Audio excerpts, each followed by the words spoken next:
warming up. It's warming up. Okay, this is gonna be one for the books. I hope. I'm hoping. Fingers crossed on this. I believe that we're live. We're feeding out to the folks out there. Shout out to everyone. Let me do what I usually do here. That is reminding everyone to go to hankstrange.com. Sign up for our email list there. That's the best thing that you guys could do. You can also, if you want to support us, go to US Law Shield, or we have a link for US Law Shield, which is on hankstrange.com. You know, we're not really putting it in the description so much anymore. I did put it in the chat of this video, or if you go to multiple places that we're on, or ask me and I will give it to you. But if you sign up for US Law Shield, you can save yourself some money with an annual membership, as well as some of those shekels come in this direction towards us. So we appreciate that from all of you guys. Big shout out to Barnauls, Performance Steel Case Ammunition, for sponsoring the podcast. We appreciate them as well as all you guys. Okay, that being said, I am gonna shortcut any other stuff and we're gonna pretty much get into this here. Let me load up my guests into the broadcast window here. Let's do that. All right, and we're gonna smash the open right now. Let's do this. Welcome back to the Hank Strange Situation. All right, guys, make sure you hit that subscribe button, smash the thumbs ups, ring the bell. Where's my bell? I don't know. I should have a bell here. Where is it? Okay, we gotta ring a bell. Here we go. There you go. The bell has rung. We are live. Okay. Yehuda, you remember how to do this. Jazz hands. Everyone has to do the jazz hands. Come on, there you go. We are live. I hope you guys have your big girl panties on. It's going to be a fun show tonight. This is episode 797 of the Who Moved My Freedom podcast. As I said, my guest is Yehuda Remer. There he goes, the Pew Pew Jew.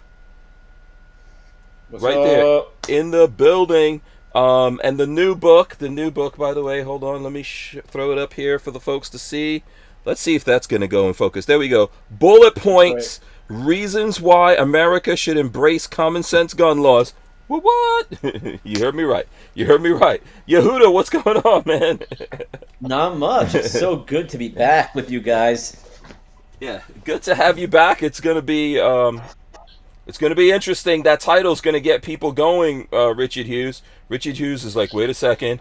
What did I sign up for tonight? Well, my favorite is Chapter 7. Oh, Chapter 7. My favorite okay. chapter. All right. Mm-hmm. Yeah, some people might be getting mad right now in the chat, Yehuda. I don't know. Like the second page, look. Chapter 7. Chapter 7. I believe Chapter 7, honestly, I think Chapter 7 is ghost guns. What I think about ghost guns. What you think about ghost guns? Okay. And how... I think... Yeah, so, you know, this, I think, is a great book for all the folks out there to get, especially for their friends and family that are anti-gun as stocking stuffers.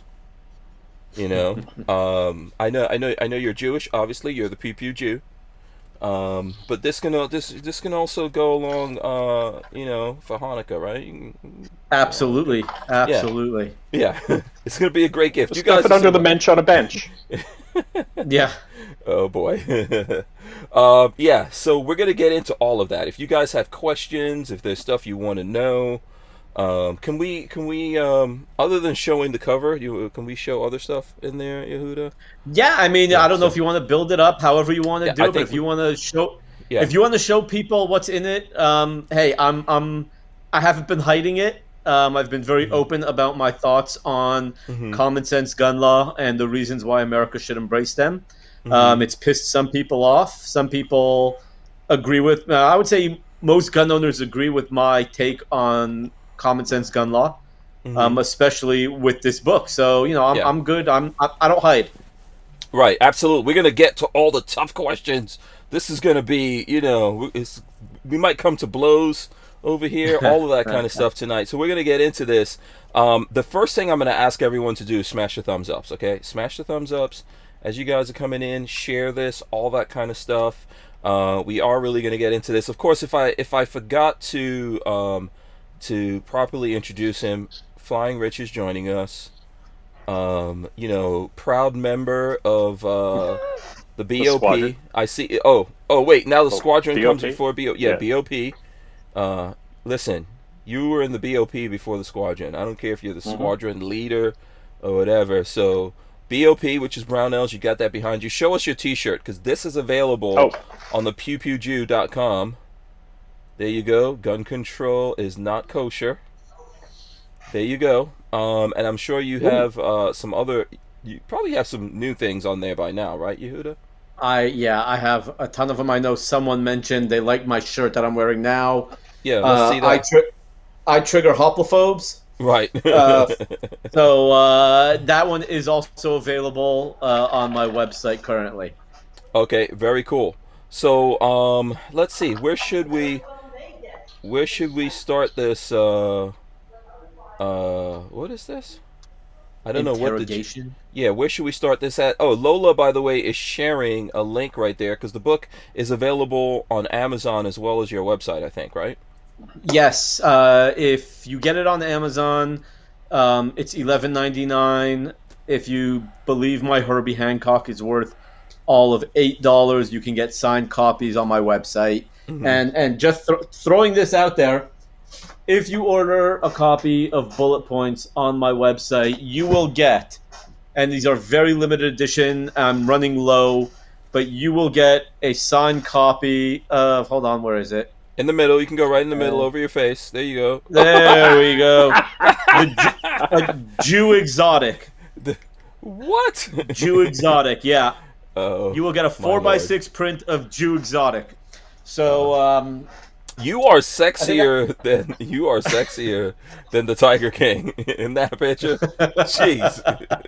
I mean, I think honestly, I think that picture rivals Tony Simon's Planet Lovertron shirt. It's possible. Wait, hold on. Have I seen that? I don't know if I've seen you've that. Seen it. Have you? You for Tony sure. Simon in the bubble bath. In the bubble bath. What? No, You've never seen it.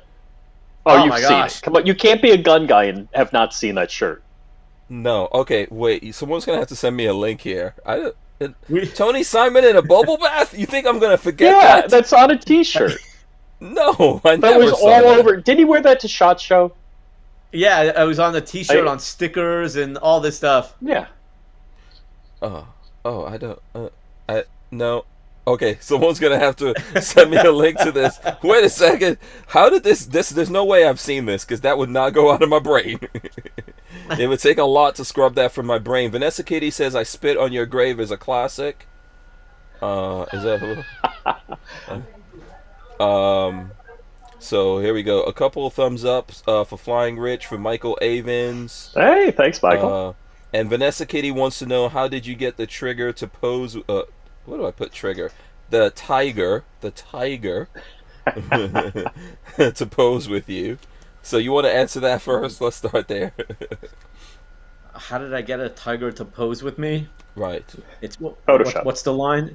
Oh, I was gonna say, what's the line? It's because of that bitch Carol Baskin. Oh, like that, right? No. Right? Is that the line? Something like that. But obviously that was a kosher tiger in that picture, right? It was a kosher tiger, yes. I mean, we didn't kill it or eat it, but right. Yeah, it was funny. I saw that picture, and it was about a few months ago. That picture, I don't know why it popped up on my feed again, and it hit me. I was like, wow, Joe Exotic, Jew Exotic. I'm like, you know what? I'm gonna Photoshop my face and then offer people as an incentive, buy my book and get a signed copy of the Jew Exotic. Right. Print as kind of a gimmick, right? And it's been great. It's been so much fun with that picture. Yeah. You know, how did Joe Exotic come back in the news? I think it's because someone put out a rap album, right? Yeah, I think don't know. I think there was a rap album that kind of went viral about what's her name? Carol Baskin. Carol Baskin. Yeah, there's a song. Did you ever hear the song Carol Baskin? There's some kind of song about. I know there's Carol a TikTok to it. Yeah, there's a Carol Baskin rap song out there. You know, something about Carol Baskin murdered her husband or something like that. Yeah. It's a thing. I don't want to play it and then we get a copyright strike on it. So I think that's how she got back in the news. Okay, so listen, let's get into the book here. People have questions. I'm gonna start. Yes. If it's okay with you, Yehuda, I am going to. So here, hold on a second. Here's the front page. I'm gonna. So as Yehuda is saying, if you want this signed, which my copy was signed, but I mean, here we go. There you go. Hank and Lola. Thanks for everything. Nice. There you go. And then the front of it, it talks about the other books that you have out. So let's start there. Other books by Yehuda Remer: Safety, an introduction to the world of firearms for children. Safety on the coloring book. 27 words: A Children's Guide to the Second Amendment. 10 little gun grabbers. The ABC of guns. 105 explosive gun jokes. And then what is this? Political 10 little liberals.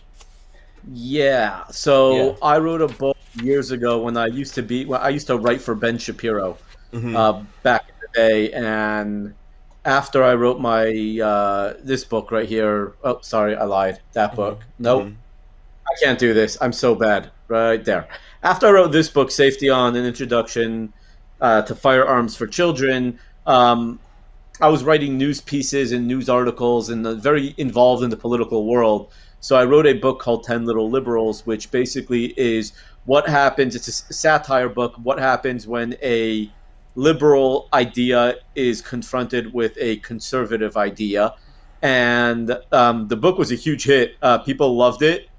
And then when I started concentrating solely on Second Amendment advocacy, I didn't take the book down. I'm very proud of the book still, and I believe everything that I wrote in it. However, there's a very big push, obviously within the Second Amendment, that the Second Amendment is for everyone, which I wholeheartedly agree with. But I decided to kind of put that book, call it on the back burner and not promote it as much as I should, just because I really think two-way advocacy is more important than making a couple extra bucks on the side, and I don't want to turn away potential two-way advocates, gun owners. So I look, I'm proud of the book. I still sell it on Amazon, but I'm not, I don't push it anymore as much. You don't want to my hyper focus on the super political side of all this, right? Yeah, well, exactly. If I'm going to focus on anything political, it's going to be, gun rights. Again, I've been confronted with some people over that book in our industry who are, liberal, trans, all those people. But at the end of the day, I'm going to hold my ground. It's what I believe. However, I'm concentrating solely on the political aspect in terms of two-way advocacy. Okay. All right, good enough right there. And I think that the Second Amendment shouldn't be political, right? It really shouldn't. Yeah. No, it shouldn't. So let's see. So the next page is... Should we go page by page here? What do you think? You tell us what's the best way to go about this, Yehuda. I mean, you can definitely go page by page. I think it'll take you about 3 minutes to go through the whole book. Well, so we can definitely do that. Okay, first of all, I was going to say, man, you must have done a lot. It must have been tough for you, You must have, sequestered yourself in a cave somewhere in order to get all this work done for this book. The coming up with the chapter titles was probably the hardest aspect of the book. Right.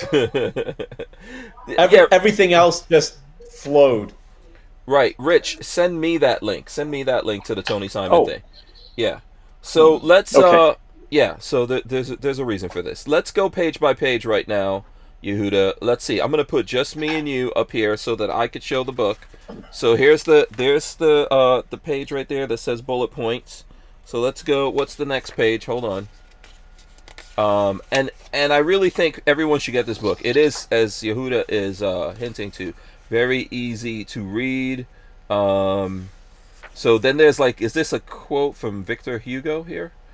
It says, yes. If a writer wrote merely for this time, I would have had to break my pen and throw it away. That's that's in there.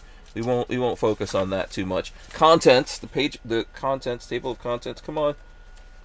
Focus! Okay, I can't get it to focus now. Let's see if we can get it to focus. There we go. Table of contents right there.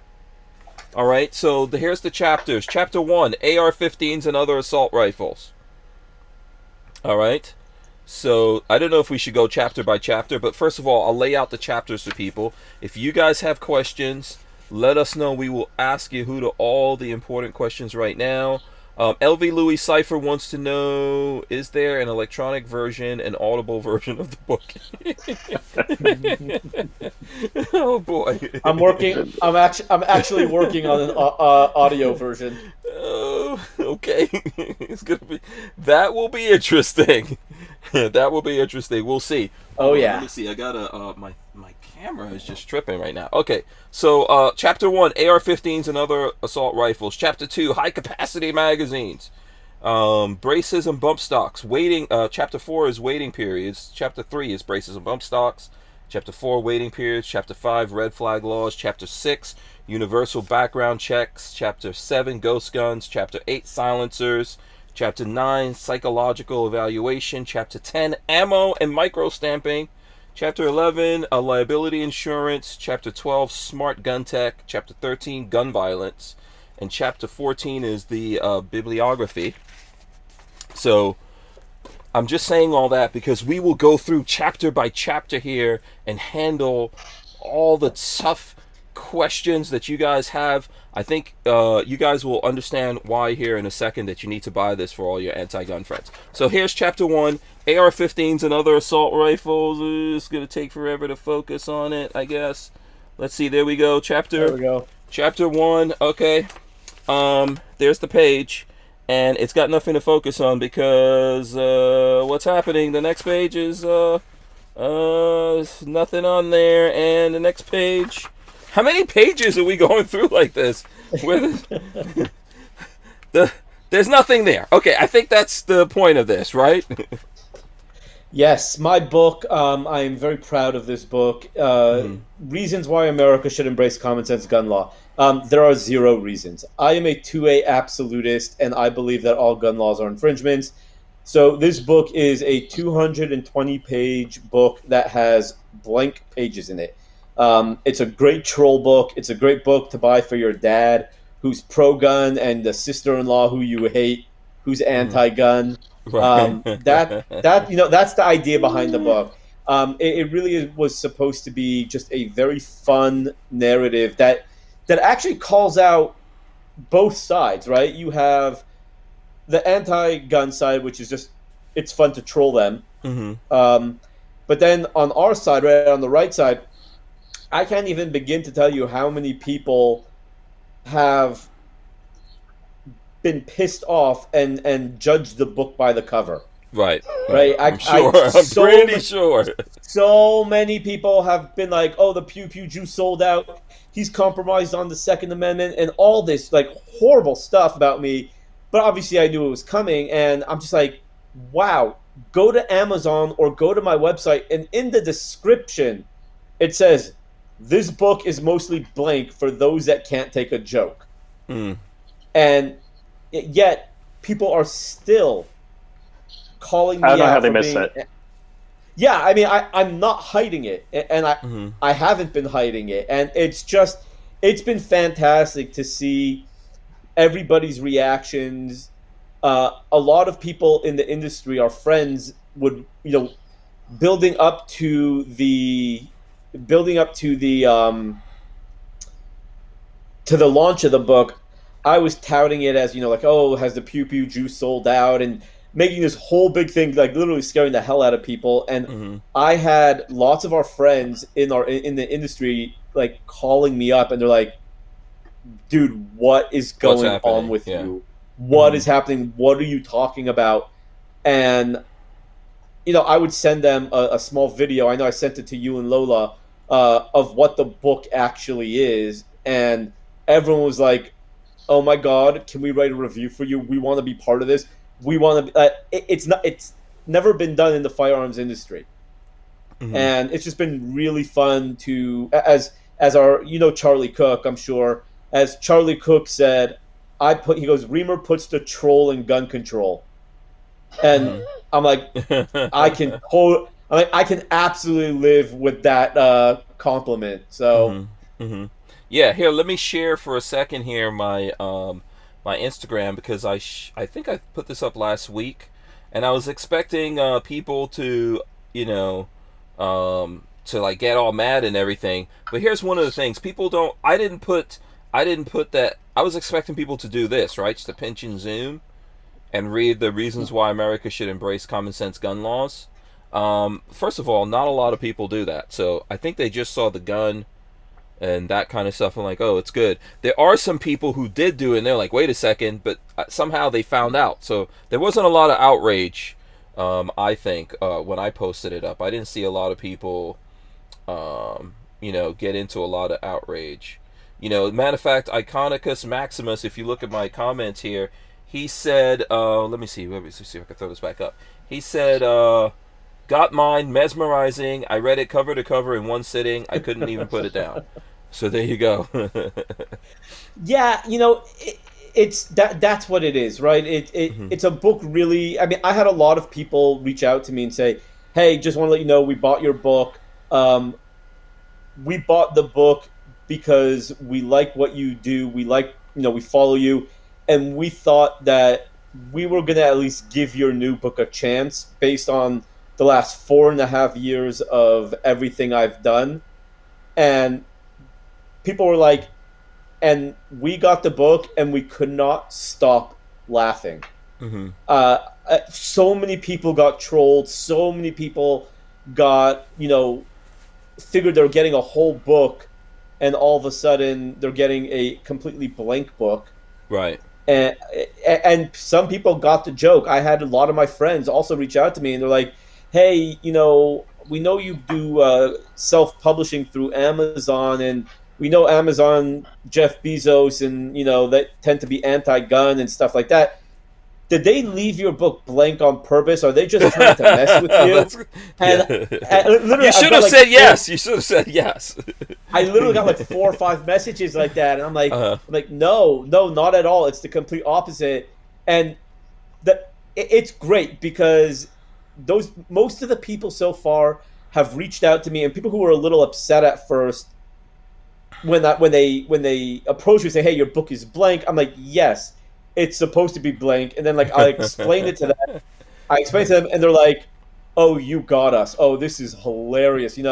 I still have some people who, I got a couple 1-star reviews on Amazon. Mm-hmm. People, verified purchasers who are like, this book is literally a blank book, and they sent the video. And I'm like, way to go, Sherlock! You figured it out. Yeah, they didn't realize they were getting trolled. Obviously, no, they didn't. And then my favorite are the people in the gun industry who would call me out, and then people explained it to them, and they're like, yeah, well, it's not really that funny. It's like dude, it's funny, all right? You just can't hack it. You got paid. I mean, so when Lola was telling me about this, she was like, "Yeah, it might be controversial." I was like, "What's the thing?" So she read the title to me, and I was like, "I don't think that Yehuda is going in the anti-gun direction."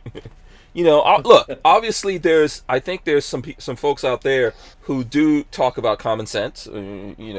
We might know some of those people, but from talking to you before, I didn't believe that, and then obviously, like you said, you sent that thing along, but I didn't even see that video.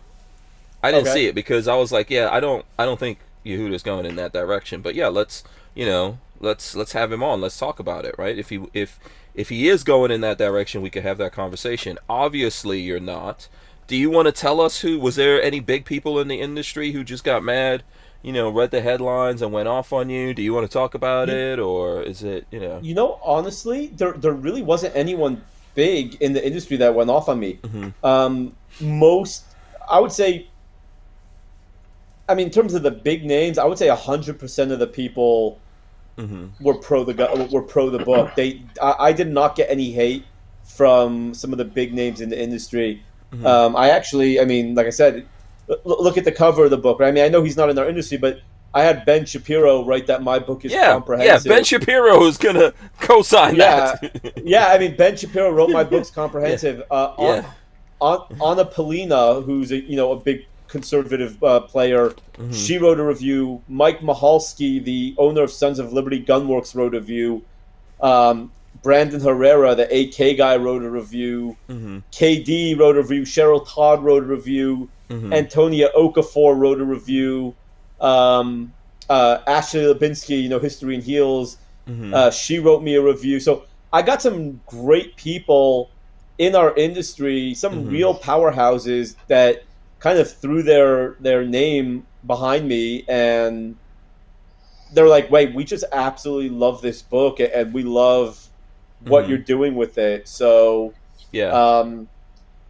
I mean, I would have to say, besides Ben Shapiro's review, probably two of my favorite reviews are what Charlie Cook said about putting the troll in gun control. Oh, okay, yeah, that's a good one. This is all on the back, right? Let's see. Well, those ones are, a lot of the reviews came after. Okay, I see Brandon's is on the back. Yeah, Brandon's on the back. Yeah. But then you had a... Oh, yeah, go ahead. Let me do Brandon's. Let's see. I'm going to try to do my best Brandon impersonation. Let me flip my hair. You got to flip your hair. Got to flip the hair first. Look real sexy. Rhetorical masterpiece by Yehuda. I came in skeptical, but I was truly swayed. Flip the hair one more time. By the compelling arguments made in this book. 10 out of 10 for Brandon Herrera. I know my voice is not as sexy and all of that. I don't have the flowing locks and all that. Yeah, but that's cool. And Katie, let's see. Katie says, I appreciate the great detail this book went into. We should all unite and continue to push forward the efforts brought up in Remer's brilliant masterpiece, Kevin K.D. Dixie. So there you go. You know what the KD stands for, right? I don't know if people know what the KD stands for. I can't say it right now. So, just imagine. His last name is Dixie. So. Got it. Yeah. I'll put it to you this way. One of the translations is King Dixie. So you can just fill that. Just cut that short a little bit, and then never cut it short. The Moyles cut it short. Oh boy, yeah. Oh, don't remind me. I went through that this morning. Okay. Oh no, you went to a bris? No, my wife and I had a baby boy last week. Yes. Oh, congratulations! Yes, congratulations! Right? Yeah, completely forgot. Yeah. So how many children do you have, Yehuda? This morning. How many? This was number 4. Number 4. Nice. Oh, man. Congrats. Some serious men. Thank you. Yeah. How many boys and how many girls do you have at this point? 3 boys, 1 girl. All right. The Moyle doesn't get paid. He works for the tips. God, yeah, you have a tip. Yeah, exactly. Oh, Richard Hughes. Yes. So listen, congratulations on the baby boy. Can we show pictures? Thank you. You're not showing the kids. Yeah, right? No. You know what? I deal with enough anti-Semitic crap on all my social media. Yeah, we don't. So I appreciate that. But no, he's good. Mom's good. Baby's good. Even after the circumcision this morning, little guy's a champ. So I'm getting this crazy glare right now. Yeah, so it's coming right in from your window. The halo. You're being blessed by the halo right now. Congratulations, man. Thank you. Always like the most valuable thing we could do is have kids. I just have to say that. And then when we were planning this, Lola was like, I don't know if we're gonna get Yehuda. We standing by for a baby. I was like, how many babies? Yeah, you're on a tight schedule. You're putting these out once a year. No, this is. I mean, my last kid was 5 years ago, so it's been. This is this is my. No, this is my first kid since actually entering the firearms industry. So it's been been really special because I have been able to share the news with my really good friends within the firearms industry, and it's been a different feeling because before it was just people in my community and people I grew up with, and that's important, but the firearms world is where I work. It's my life now. So definitely it was a different feel this time around, and it was great. I mean, it was so much fun to share the enjoyment with all of you guys and stuff like that.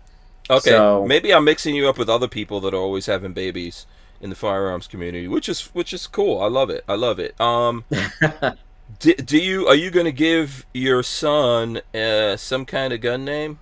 Is there going to be some kind of gun name going in there? No, it won't. It's fine. It's we do Jewish names, so like Hebrew names. Okay. So they're I mean, technically the only real gun name you can really give is Uzi, right? Yeah, that's what the guy I was just about to say that. No, my wife nixed that one. That was definitely, I brought that up, but is that the Galil? only? Yeah, I was gonna say that can't be the only Jewish gun name. There's got to be a couple of. Keep in mind, Mm-hmm. the Uzi is named after the guy who invented it, whose name was Uziel. Mm-hmm. Mm-hmm. So Uziel is an actual name. Galil is a location in Israel. It's not an actual Jewish name. Okay, all right. So the gun's name is actually the same name as the inventor. What is Uziel in the Jewish culture? Is that like an angel or? So that's a good question. We can look it up quickly. I'm curious, I do know. Is it like the angel Gabriel or something like that, or? I'm just curious about that. So. Yeah, go ahead and look it up. He is an archangel. He is an archangel. He is an archangel. Yeah. Okay, but it's too late. We can't convince you. We can't convince you to go gun names with this baby, right? Can we give the baby a nickname that's a gun name? Sure, let's do it right now. Yeah. Okay, he's Uziel then. He's Uziel, unless we come up with another one that's acceptable. Well, let's put it this way. His first name starts with an A, right, and his last initial is an R. Well, so we can definitely call him AR. Oh, okay, there you go. AR. Yeah, if he was only your 15th baby. Oh, you know, it's funny. We had him on July 13th, and I told my wife, because my wife and I had the name picked out, and I told my wife straight. I said, if you are not having this baby on July 4th, you're having it on July 15th. But man plan, God laughs. Yeah, exactly. Yeah, good luck. Good luck trying to convince your wife. You know what? Just keep holding it. Yeah, just keep holding it. We'll see how that goes. LV Louis Cipher said way back. He says, what is it? He says, thanks. He wants to know who's narrating it. Oh, at this point. Who would narrate your book? Would you do it yourself? So, I've actually been in talks with, Joe from Latino Locked and Loaded. Yeah. Mm-hmm. So with her. Okay, to read the book.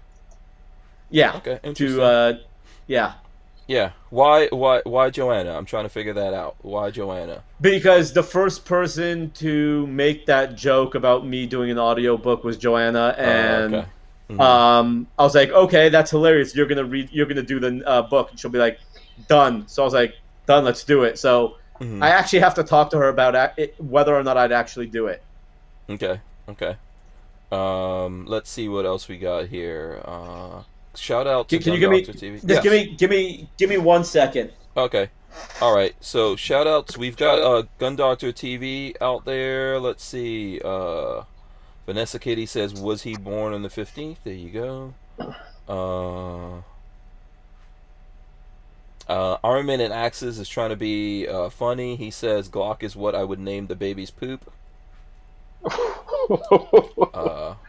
Shout out to MW Tactical. Mike is out there. He says he would narrate the book. And Gun Doctor's shouting out the squadron. Yeah, look at that. Because he's an official squadron dude, right? He's a squadron dude, I guess. Apparently, you guys somehow converted him. Got to get him the T-shirt. Right. Let's see. And then Florida Guns, I think wanted to know if Yehuda is originally from New York. I don't know. I thought he was from California. But I know he lived in California. Yeah, I think he said that. I don't that know if he's... Yeah, he says from Los Angeles originally with that. So let me see. I think you did send me here the Tony Simon link, yeah. Yeah, you did send me this, and let's see if I could pull that up while we're waiting for Yehuda. Are you serious? You never saw that? Hold on. I'm trying to pull it up here. Oh, you haven't seen it yet? No, I still haven't seen it. I am gonna click on it unless you are tricking me. No, I'm not tricking you. Let me see if I can share my screen here. I'm pulling it up. tpublic.com. Is that where he does his t-shirt? What the? Oh, I have seen this shirt. You've seen that. Yeah, I've seen it. Yes, I have seen it. Yeah, this is not. You can't tell he's in a. I didn't realize that's what that was. Really? No. Oh, Tony Simons. No, you guys need a. It needs to be better visualization in this. I want to see the whole bathtub with Tony in it. Come on now. The question is, does Tony fit in a bathtub? Yeah, we got to do a new version of this shirt. I have seen this shirt. Yes, I have seen it. Okay. Now that I see this is so crazy. So anyway, anyone who wants to get that, I guess you can get that on TeePublic. Hello from Planet Lovetron T-shirt. Someone needs to like do a new design of that. I say. Yeah, and I forget. I think he's donating the money for that T-shirt somewhere. I think all the proceeds go to some sort of charity. Okay. All right. So, no, I had never realized that. I have seen that, but I didn't realize that's what that was. So, my bad on that one. You've had Tony on the show, right? Yeah, Tony's been on the show before. Absolutely. Oh gosh, what a funny guy. Yeah. Yeah, I haven't met him in person yet. Oh, you haven't? Oh, okay. No. Let's see. What other things what's going on? Everything good? Yehuda's back? Yeah, everything's good. Just had to jump out for a second. Yeah, it's his turn to change the baby. Yeah. Yeah. So you haven't had a baby in like 5 years. At this point, you guys are enjoying the experience. What's it like? Of not sleeping? It's yeah. It's great. You know what? It's every time you. It's a funny thing because like we have friends who are just having kids now, and they're always asking like, what's it like being a parent? And I always tell them I'm like 95% of the time you want to wring the kid's neck, but it's the 5% of the time where the kid will rest his head on your shoulder or will come give you a small kiss on the cheek or say, "Daddy, I love you," and like all the non-sleep and all of the working hard to support them, all of that just goes out the window. Like you just don't even care about how hard it is being a parent. The minute they do, the minute they just show that affection. And I think yesterday, I have like this lazy boy recliner, and I was sitting on it yesterday with the recliner up, leaning back, and this little blob of my kid is just sitting there on my chest, sleeping for like an hour and a half, listening to your heartbeat. Yeah. And honestly, it's like, I might be exhausted, and I might just be like, God, why the hell did I have another kid after 5 years? But just those moments like that, it just you can't even explain it. It just everything bad goes out the window.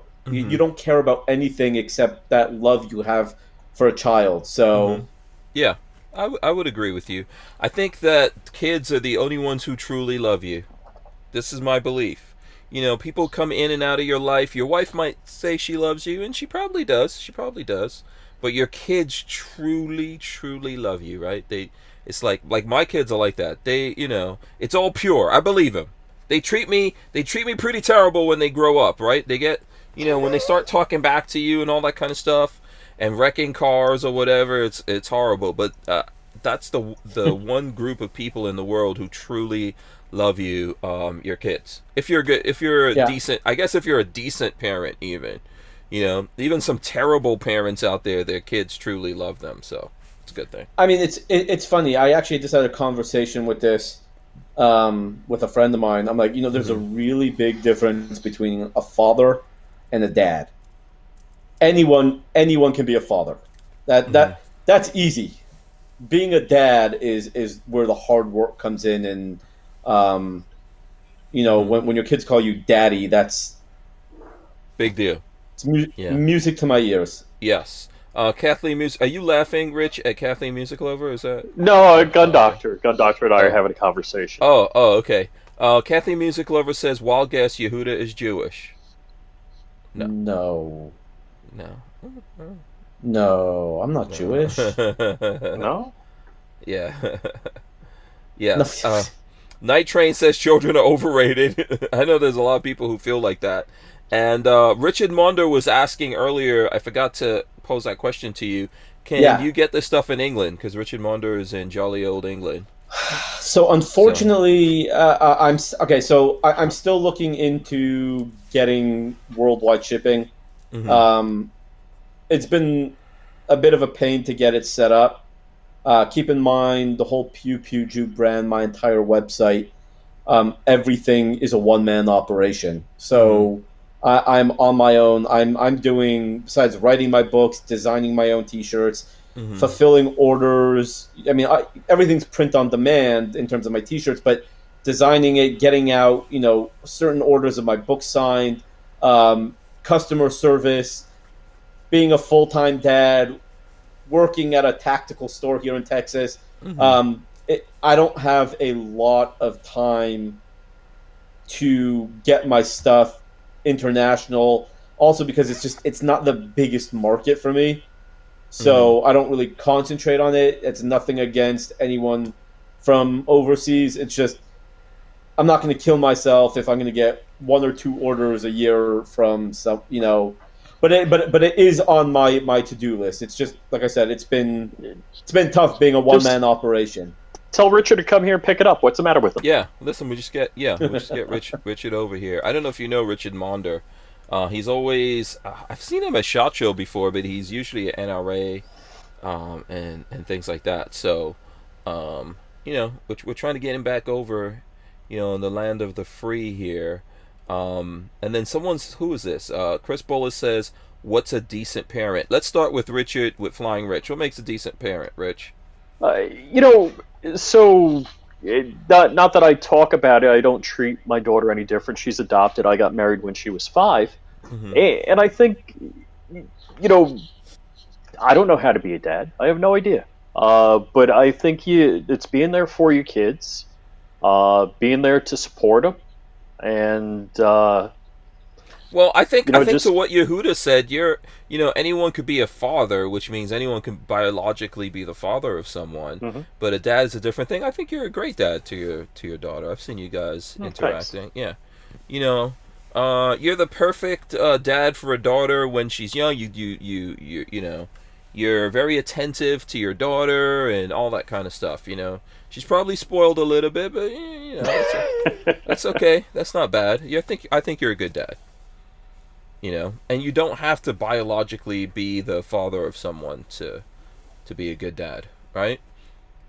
So what do you think, Yehuda? What makes what's the minimum standards is what I'm trying to get into here.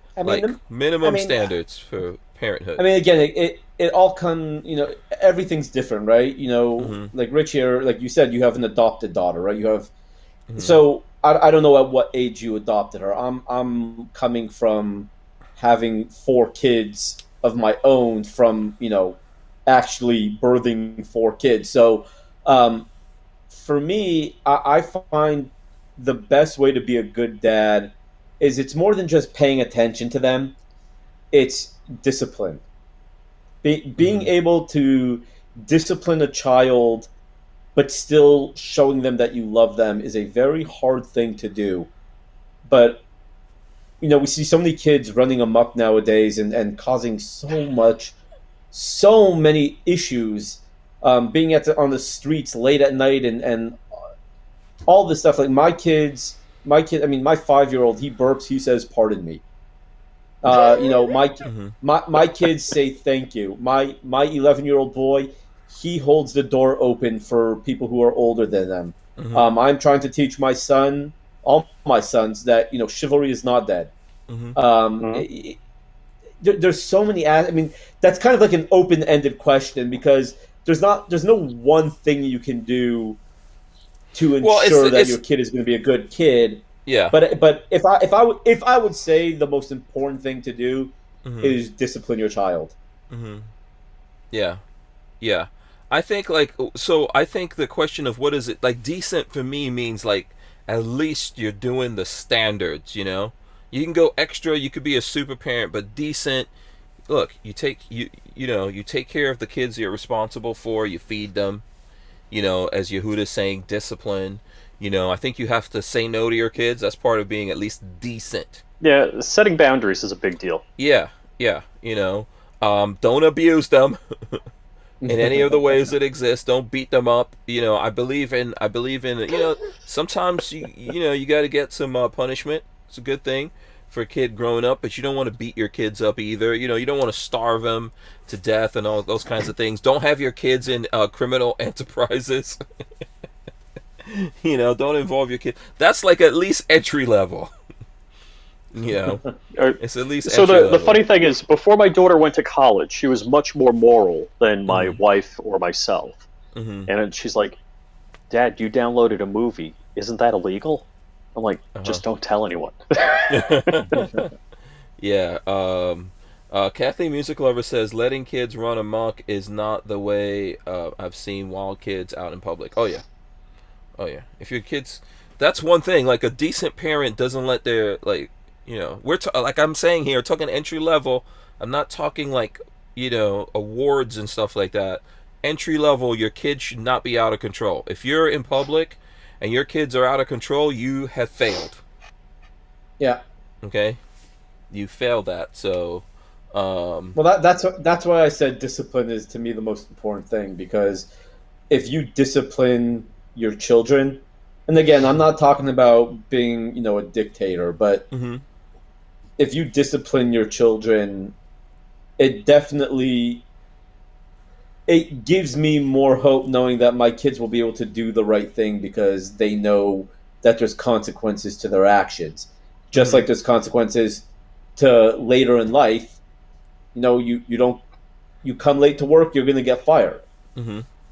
So, if we tell, hey, guys, it's time to leave, and my kids are dragging their feet, we're like, hey, look, you now have 45 minutes of playing time rather than an hour of playing time, and that's your fault.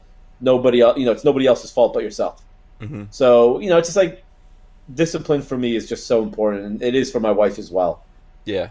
And the awards you get is when people tell you, oh, your kids are so nice. I remember, that's always a surprise to me when I would meet one of my kids' teachers or someone and be like, oh, your son, he's so nice and helpful.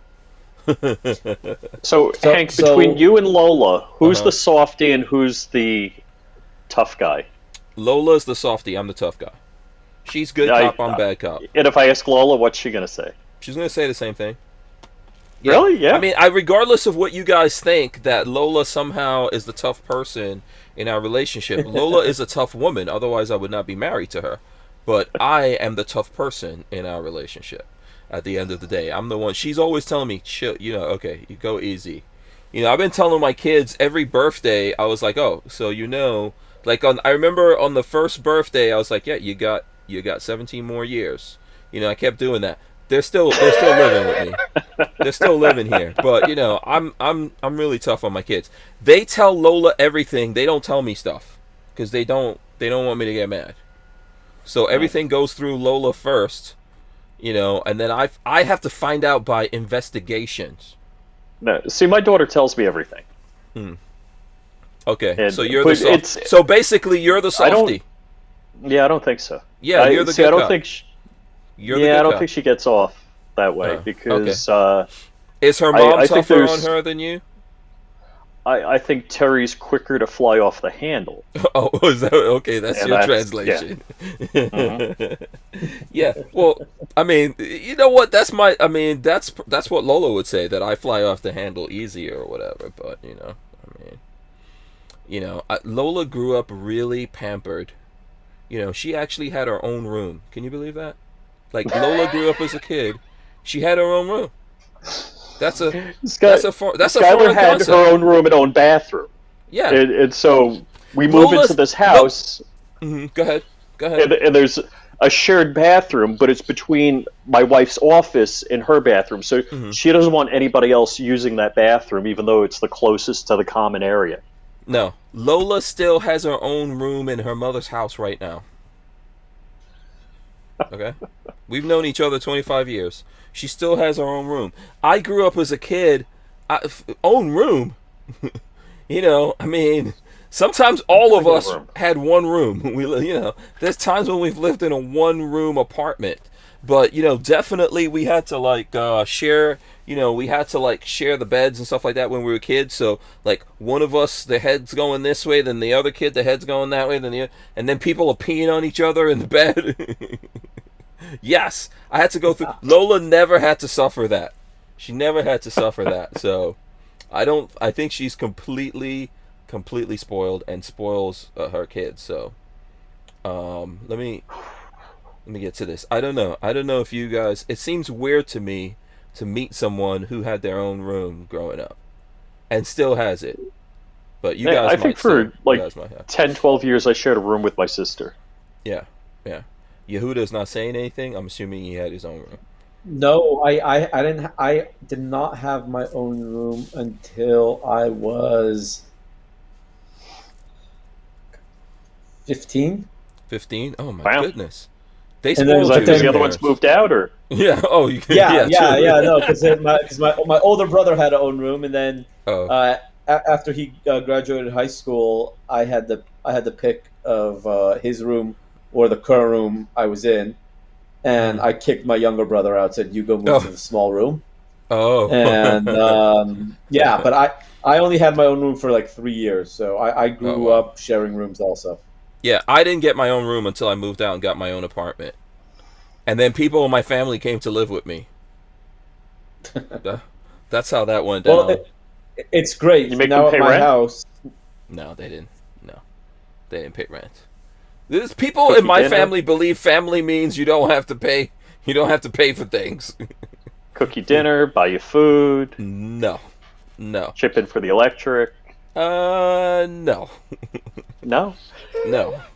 No. That's not how that went down. Actually, I think I was working like 3 jobs when I moved out and got my own place. And it became a fiasco. It actually didn't work out. We got a shout out to Gun Doctor. He's asking if you've been watching Surviving Man. Oh, and okay. If not, you got to check it out. Yes, here you go. That's the question. He says, Hank, have you been watching my show, Surviving Man? If not, you got to check it out. Put a link in here and we'll share it. I have not seen it. My bad on that. I cannot tell a lie. I have not seen it. Yeah, I watched the first episode. He had it on his YouTube channel. And I'm not sure I didn't get any notices. Okay, no, I haven't seen it. Where's this airing normally? Where's it airing? That's what we need to know. Where's the places? Because I don't have like cable TV or anything like that, so I don't know if it's airing. I don't have any kind of TV signal. Yeah, I watch the first episode was on his YouTube channel. Okay. Let's see if we can find out, and then we'll share it here. But no, I haven't seen it, so... Armament and Axis says, Gun Doctor TV, I watched one video and got winded from watching. Yeah, and Shooting Gallery NE, who I saw earlier, says he doesn't like kids. Obviously a very selfish person. Says, I had my own room when I was like 7. Oh, that's... You got spoiled, I don't know. I'm a little shocked. Well, you met Shooting Gallery New England, and yeah. What a nice guy. I'm just shocked that he's so dead set against kids. That's one thing that I'm shocked about with him. He's spoiled. Was he the only kid? This is what I would like to know. Was he the only kid? No. Well, he's got a stepbrother. Oh, okay. He's somehow spoiled. Maybe that's it. Maybe he got a stepbrother at some point, and then he got ruined and became a horrible person who ate. No, I'm just kidding. All my friends, because I don't know if you know this, Yehuda, but there are people who are set on there and never having kids. I do know that, and right. I will be honest, that is not something I can comprehend. No, but I understand. I understand. They have an affliction. No, see, I don't. Yeah. Right. See, I don't even understand. Like, to me, if you're married, like, how do you not have kids? It's just, it's part of life. I don't. Mm-hmm. I can't understand it personally. I'm not hey, if that's how you want to live your life, you do you. I'm totally fine with that. Mm-hmm. I personally just don't understand. I have 4 kids, and they are absolutely everything to me. Yeah, listen, so there's a couple of things going here. Some people cannot have kids, right? Just physically. Absolutely. for whatever reason, they cannot have children, or if they do, so for example, there's some women, if they try to have children, it could literally be the end for them. I understand that, but you could still adopt. To me, the whole point of life is to continue life, right? It's like to come into the world and be selfish and just be all about you, and never have to take care of other people and nurture and raise other people and do things for them and give to them and sacrifice for them. You're not completing the circle of life. To me, this is my personal belief. And I agree with you. At the end of the day, what's your legacy? What are you leaving behind? Mm-hmm. What's going to be written on your tombstone? And I believe that my 11-year-old loves firearms, loves guns, he loves shooting, he loves the whole pew pew Jew brand. Mm-hmm. He even told me that one day he even told me one day he wants to become the pew pew Jew himself. And I said, hey, you're gonna have to step off the throne. Hey, you know what? If it comes to the point where my kid knows more about me, more about firearms and 2A advocacy, and is out there more than I am, amazing. By all means, let him continue the passing on. You'll the pass torch. The yarmulke? I'll pass the yarmulke, right? I'm totally fine with that. I have no problem stepping down if my son wants to end up taking over, and I know he can. Mm-hmm. But isn't that what, like you said, that's the whole point? Is I want to prepare. Yeah. I want to prepare my children. I want to have children that, if my generation can't succeed in making the world a better place, then that means we need more time. We need more people to do it. So, that's why. I mean, I love my kids, and if I can do it, if I can have 1 million kids and support them, financially, I'm down for it. Absolutely. Listen, I'm not judging, but if you make the choice to not have kids, you're a selfish person. But I'm not judging. No. But seriously, I'm gonna think that. I just can't personally help it. That's what goes into my brain. But I do understand that there are folks out there that are like, oh, I'm not gonna have kids. Brian Woodward says, man, we are overpopulated already. All people don't need to have kids. Why does he own guns then? I mean, that's what the lefties all say. Well, you know what it reminds me of? So has everyone here seen Idiocracy, the movie? Yes. Yes. Such a good movie. Yeah. So if you don't have the kids and you let the terrible, horrible people in the world have the kids, then yeah, we're doomed. What is the point? At least if you have the kids and you're responsible for them and you raise them and you show them wrong from right, etc., you're putting good back into the world. And after you, this will continue. I think the idea, like, people don't have to do it. Honestly, all kidding aside, you don't have to have kids. It's up to you. But, this is a very integral, important part of being alive and living. It's not like how much stuff you had, or all the places you went to, even though those things are all cool. It's the fact that this is how you become immortal. You pass on life into the world. You continue the cycle. So what I want to know is, have either of you or your spouses said, I brought you into this world, I can take you out of this world, make another one that looks just like you? I'm gonna let Yehuda take that first. Oh, not yet. No. My wife has no. Yeah. No, not yet. I've tried that with my daughter. In case you don't know, she's adopted and Asian and Jewish. Mm-hmm. So she just looked at me funny when I said that. Right. I've said to my kids, "Hey, I brought you into this world. Like, I created you, I went through all the work that it took for you to. Do you know how difficult it is? Where's Lola? Do you know how it is to actually? Well, I mean, obviously Lola played a part. She did a couple things, but do you know how difficult it is to actually be alive? Just consider that. For my kids to be alive, for them to be here, for me to even be married to Lola was not easy. That was an adventure of itself, a lot of it was torment. A lot of for Lola, you mean? Uh, it wasn't easy. It wasn't easy for my kids to even be here, and for any kid to actually to make it. Life itself is so fragile. You know, even though we're living on a planet and we think there's a lot of people, like people saying the planet's overpopulated. You could die in a plane crash. You never know. You could die anyway, man. You could, you know, there's so many different ways, but the whole idea of being alive versus how many potential kids we can have. You know, how many of your potential kids got rubbed out, you know, when you're handling your own business? Right? Just think about that. So hey, I'll be right back again. Yeah. He's got to change the baby again. Yeah, Len Holt says, "Oh man, the hard work." And you said, "FlyingRich." Hank did not get that. I totally get it. You guys think I don't get it? No, the plane crash joke. Yeah. Oh, the plane crash joke. LV Louis Cipher says Hank is going to be sleeping in the van tonight. It was. Let me explain something to you. It was very tough for me to even be in a relationship with Lola. She did not want to be in the relationship with me.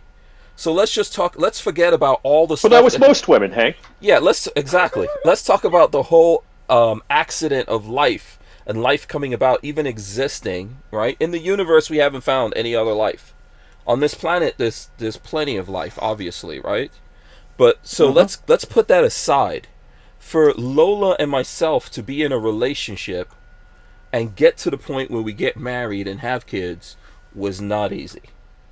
That was not easy. That was a lot of work that went into that. So, although they say tardigrades are extraterrestrial. What? What is extraterrestrial? Tardigrades. What is that? Did you never watch Star Trek? What is it? What's the new Trek? I don't know what you're talking about. I'm dropping a link. Is it dropping a link in the chat? Tardigrade? Tardigrade. Yeah. Water bears, as they call them. Or it's also known as moss piglets. I don't even know what the hell that is. Tardigrade. Tardigrade. Tardigrade. They'll survive in space. You can freeze them for years. They'll survive radiation. Okay, let me see. I'm gonna have to look up tardigrade.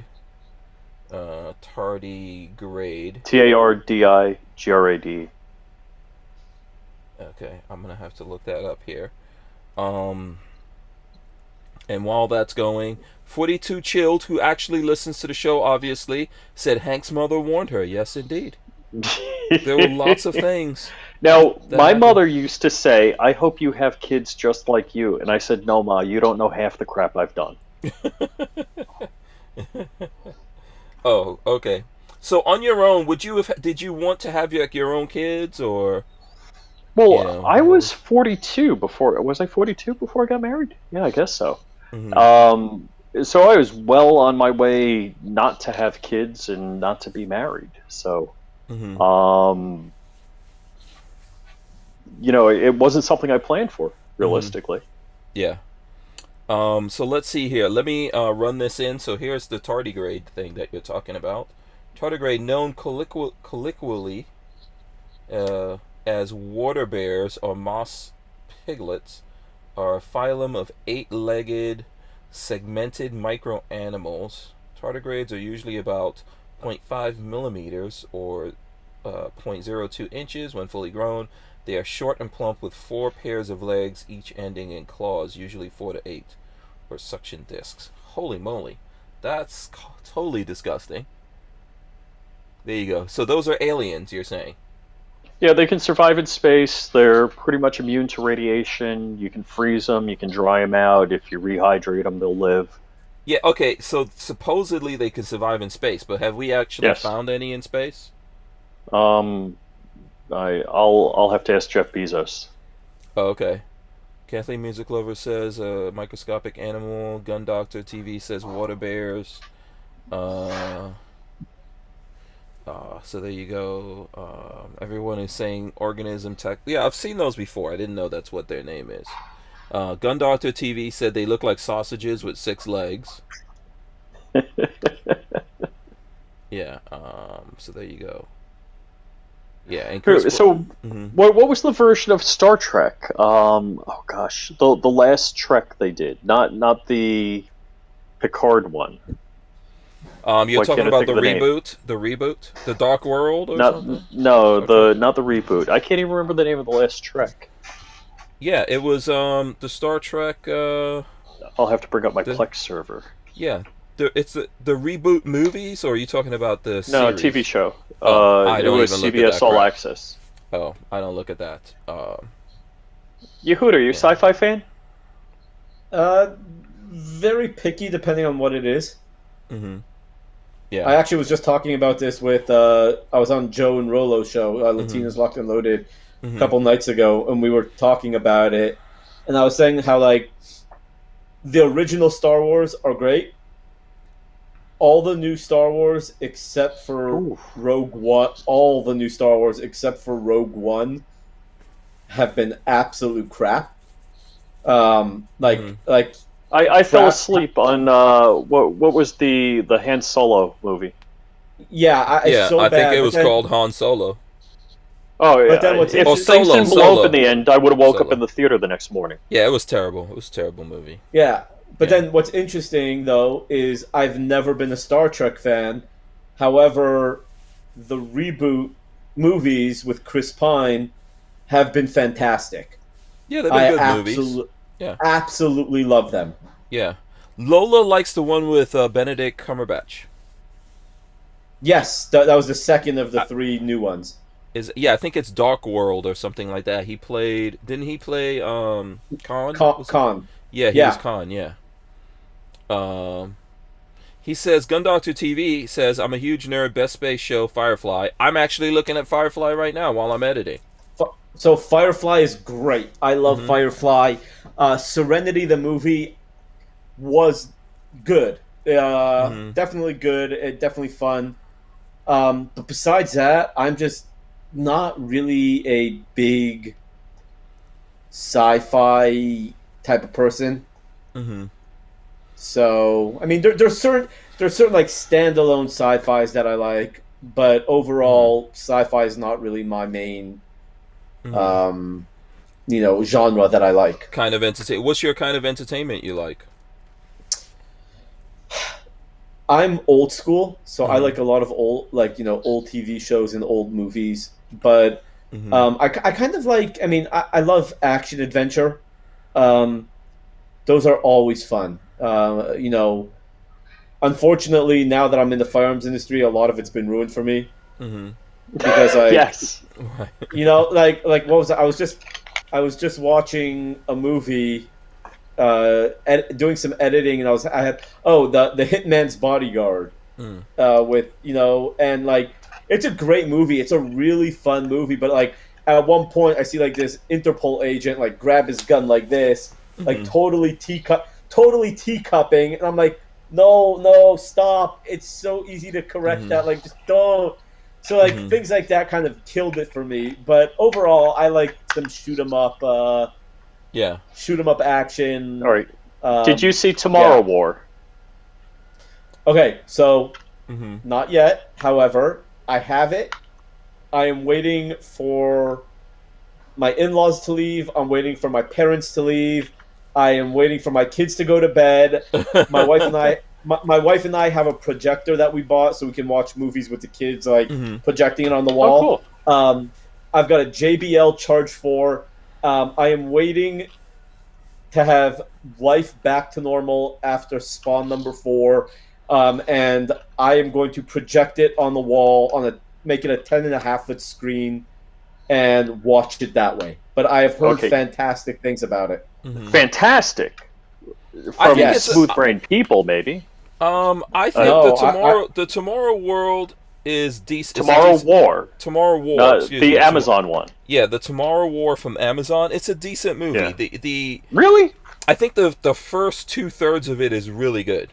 It's really good.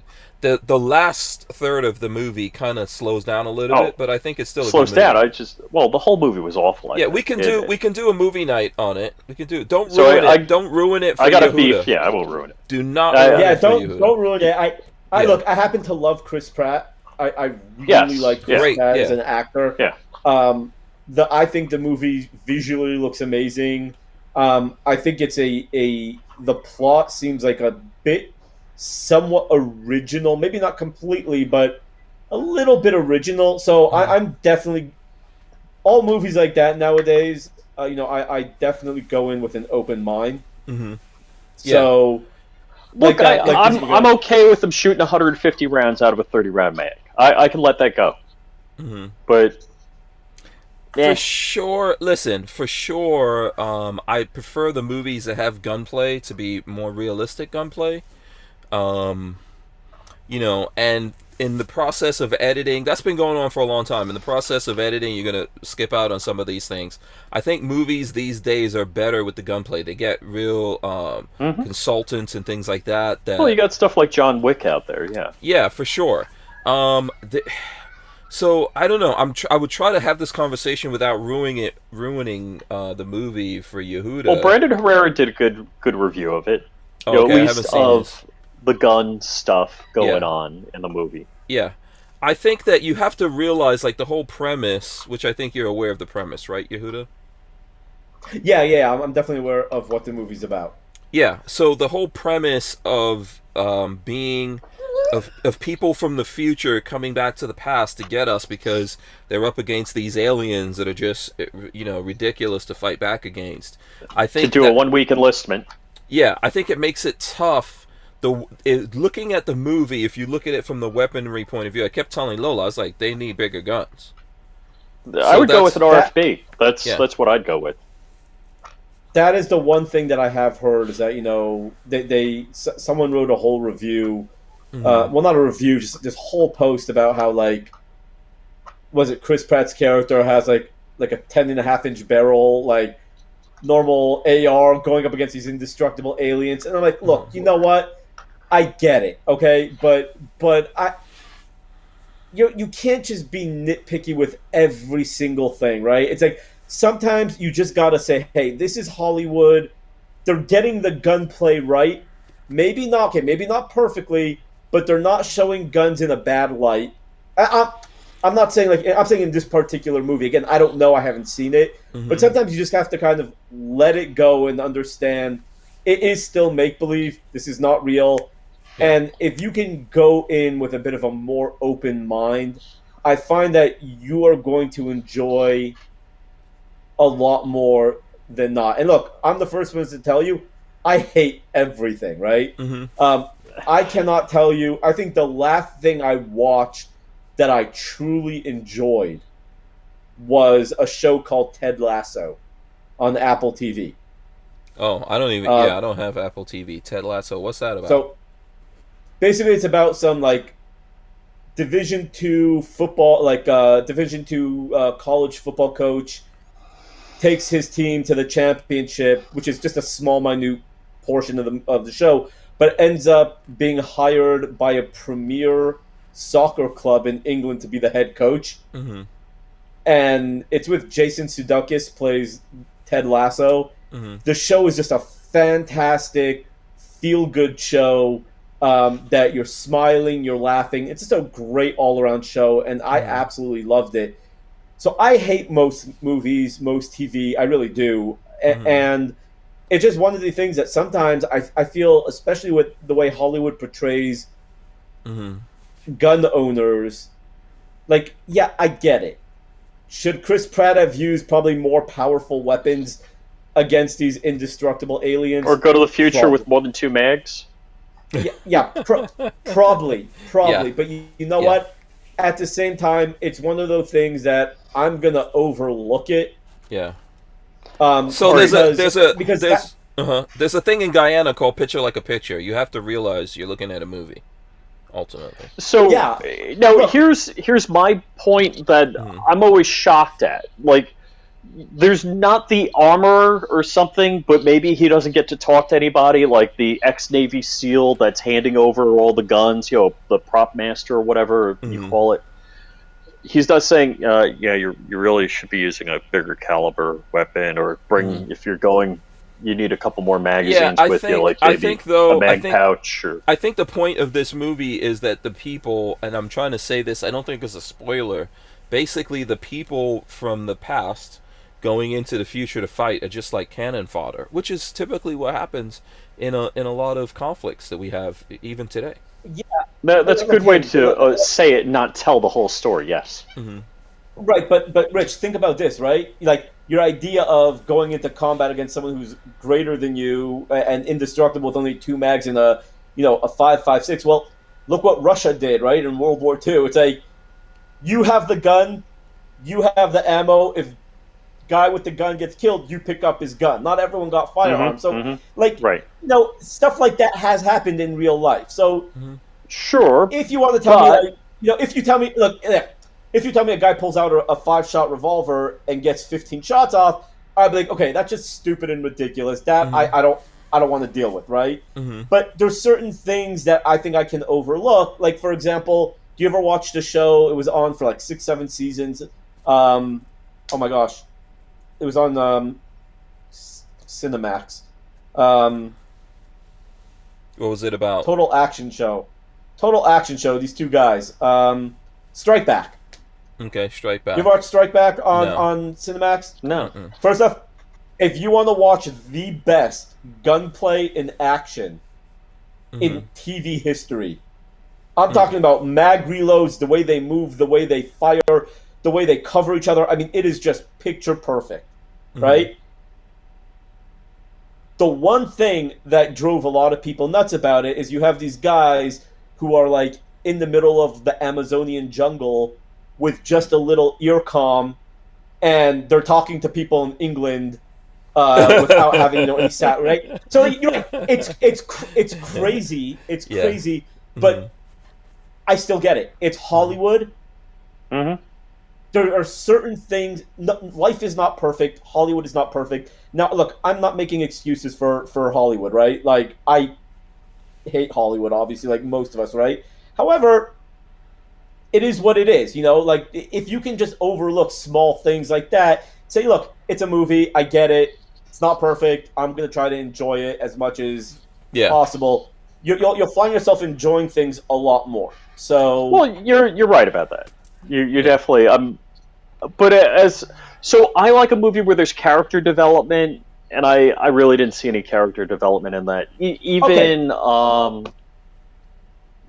Guardians of the Galaxy, both movies, there was character development in that. I think those are different. Guardians of the Galaxy is completely different caliber of production. For sure, absolutely. Story and director, etc. And here's the thing, Rich, I can agree with you, right? And oh god, I get so much crap and hate for this, right?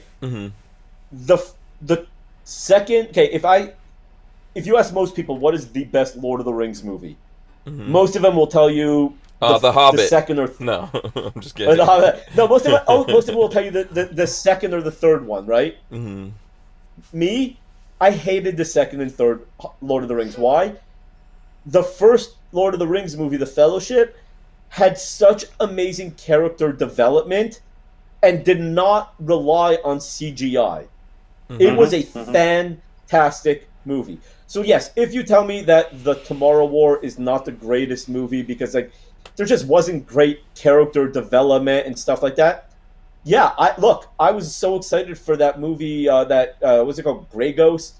It was Apple TV's first movie with Tom Hanks about the captain who crossed the ocean during World War II. Did you see this? No, I haven't. I think I've seen maybe a trailer commercial. For it. Yeah, I refuse to sign up for Apple TV, so that's the thing. They keep giving me that year free thing, and I'm an Apple. I have Apple products and everything, but I don't like the overall selection of how Apple TV's lineup looks. It looks very SJW to me, so I didn't sign up. Yes, I agree with you. First off, Ted Lasso, not that at all. It is awesome. But secondly, this movie with Tom Hanks, I was rooting for the Nazis to blow them all out of the water. What? No, Yehuda, shame on you. No, what I'm saying. I know, I get it. What I'm saying is that. No, what I'm saying is that you were hoping you were hoping they never made it home. I remember Siskel and Ebert did a review a long time ago, and I think it was Lost in Space, the Lost in Space movie, and they said it was so terrible I forget which one, if it was Siskel or Eber. He said this movie was so terrible I didn't care if they ever got home. And I've been using that with Lola ever since. If I hate a movie, I go, I don't care if they ever got home. So I think I relate to what you're saying. That's what it is. The Lost in Space movie with the spiders? Yeah. I thought that was good. Oh. No. Well, go ahead. Now... Yeah. Now your opinion in movies have just completely dropped. And by the way, let me get this in. By the way, I have no doubts that The Tomorrow War is a fantastic movie now. Oh boy, I'm kind of with you, Yehuda. I thought when Rich said that, I was like, oh, it's opposite day with Rich. Whatever he hates, we gotta like. Wow. Whatever he likes, we gotta hate. Appalachian Gunrunner said this, and it's profound, so I feel like I gotta read it. He says, it cracks me up when guys are like, this fictional film with time travel and shit doesn't have any realistic Oh. And Brick says Strike Back was awesome. Strike Back is so good, you have to watch it. Yes. What was the point you were trying to make, though, before we interrupted you? I don't know if you know at this point. Who are you asking? Yehuda? Yehuda, I think. That Rich has horrible taste in movies. Yeah, well, all right, you made that point. We all know. Can we move on?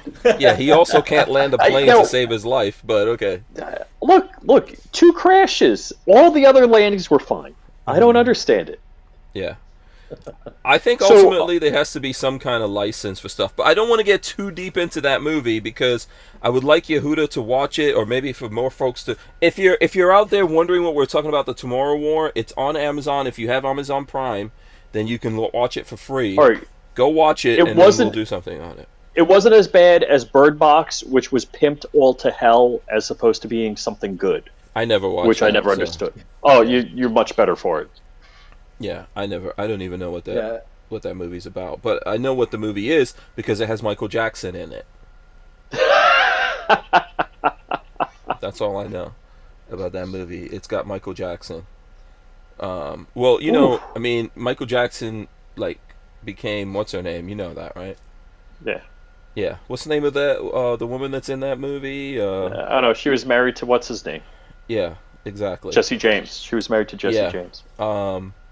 What is that name? Bullock? Sandra Bullock. Yeah, that's actually Michael Jackson. People don't realize that is actually Michael Jackson.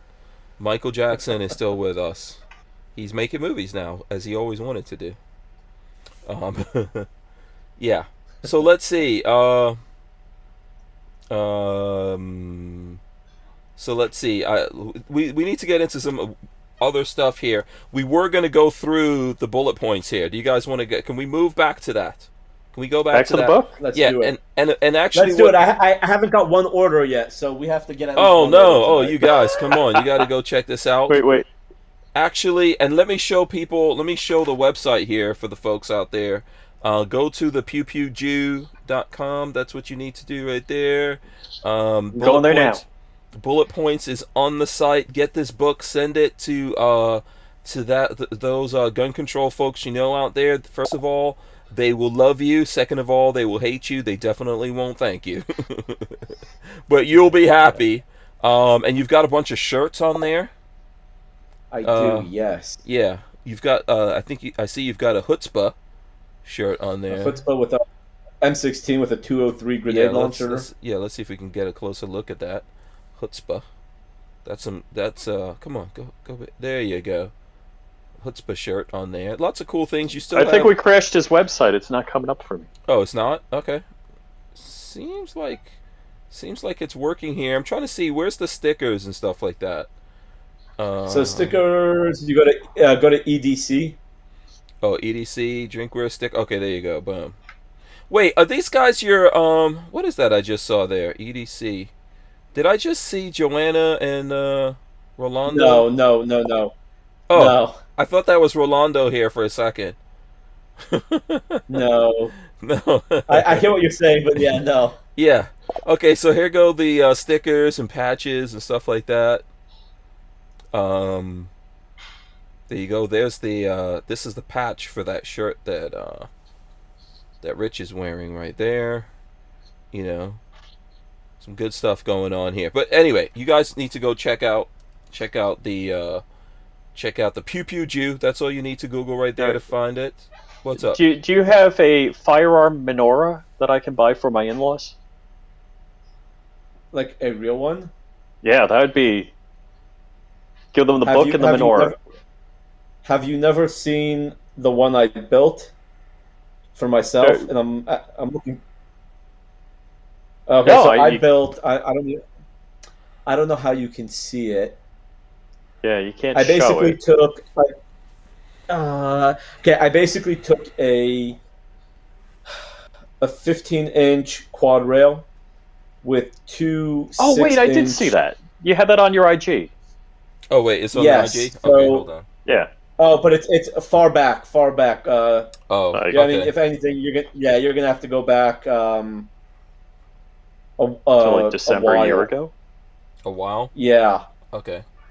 Yeah. Let's see. But so I was building another one and I tried selling it for like $350 because I think that's a pretty fair price for all the work and Cerakoting that I put into it. But I definitely can make one if you want. If you really want one, we can work something out. Just message me. Okay, as long as you're willing to pay for it. Yeah. I'm trying to find where is. What is your Instagram? Why not? Yeah, my thing is moving so slow. YouTube. Oh, I gotta put the. Okay. Yeah. Oh, here we go. People always forget that. So we would have to go way back on this, huh? So I know, actually, I posted exactly a year ago yesterday. Darn it. A year ago yesterday. Oh, it's a year back? Well, no, USCCA. By the way, here's Kevin Dixie with the book. Here's Kevin Dixie, proof that he read the book. He's looking at it. He's trying to be very serious. Look, see, that's KD looking like I'm seriously reading this. Okay. Yeah. Let me keep looking through this here. Yeah, I have. I don't. Hank, do I have your cell phone number? Yeah, I texted you this evening, so you could probably text me. Okay. Yeah. So I just texted you a picture that I took of it. That was actually in the USCCA I like this shirt magazine. right here. Is this one of your shirts? It is my F-bomb. Yeah, Freedom Bomb, F-bomb right there. Very cool. That's cool. That's a cool shirt. Thank you. Let's see. Oh, you just texted it to me, right? Yeah. Let me pull that up. Go directly to it. Okay. Here we go. Here. Boom! So there you go. So that's my quad rail, and then you have those are 50 cals on top, BMGs with little glass cups of oil. And yeah. So is this what is it called? A menorah? That's called a menorah, yeah. Yeah. So you're selling these? On request. Special order. Special order, yeah. Yeah, built on request. Mm-hmm. So okay. takes a while because I'm not buying like freaking Daniel defense railings to make this. You know what I'm saying? I'm buying cheap crap off somewhere else. So. Can I request key mod or M-lock? Oh Lord! If you can find key mod, I'll make it for you. Yeah. Armament and Axes, said no offense to Yehuda. It's more of a curiosity question, which I'm totally cool with. When can I take off my yarmulke? Mm-hmm. Really, when I shower, when I sleep, if I'm in the pool. Really, yarmulkes are more. Yarmulke is two Hebrew words combined. Yira Malka, which basically means fear the king. So the idea behind a yarmulke is, if let's say I'm at a 7-Eleven and I'm hungry and I don't want to wait and I see a Snickers bar, so I decide to take a Snickers bar, slip it in my pocket, and steal. The idea behind the yarmulke is that God's always watching; He's always on top. Mm-hmm. So just don't forget, do the right thing at all times. Mm-hmm. Oh, yeah. See, I always thought it was respect to God to cover your head. That's basically what he just said. Right. I mean, in essence, that's what it is, right? Yeah. Like, meaning, like, God gave me commandments. God is saying, be right in the way you live, be just in the way you live. So it's like, if I have an idea, like, okay, I want to steal something, or I want to laugh at someone who just fell face planted on the street, I don't know. It's just a matter of like, hey, don't forget God's above you. Act accordingly. So, if you don't have it on, then you kind of maybe will forget that, hey, act a certain way. But since we're talking about yarmulkes, just saying. Oh boy, here we go. You can get camo tactical yarmulke. Yeah, camo yarmulke. A tactical yarmulke there on my website. Nice. And this is what I will do. The next 10 people, if I can get 10 people order my new book in the next 30 minutes, I will throw in this tactical yarmulke. Oh, a camo yarmulke. Oh boy. Yep. Another one for free. Order the book, get a camo yarmulke. I will even autograph the yarmulke. Awesome. There you go. Ooh. Do you have to be Jewish? The website's finally coming up. Do you have to be Jewish to wear a yarmulke? That's a good. I don't know. That question that popped into my head. Put it this way: I don't know why you would wear one if you weren't Jewish. Right. But is it disrespectful? Like, do you know? Well, in temple, I always wore a yarmulke. Right. You know, I'm Lutheran, and they always asked me to wear a yarmulke, and out of respect, I did. Yeah. I would definitely not say it's disrespectful. But again, I don't know. I mean, I would love to not wear a yarmulke when I'm in the sun and stuff like that. But I'm saying it is what it is. But like I said, next 10 people to order a copy of my book, Bullet Points, will get a free yarmulke. And again, and of course, you get with the book the Jew Exotic. A signed copy of Jew Exotic. I'm clicking buy. So the website came out. It's going. I think that's a pretty solid incentive. Yeah, it's a pretty good deal. And so here's the thing about hats, right? If you go back, most cultures you had to wear a hat, especially when outdoors, right?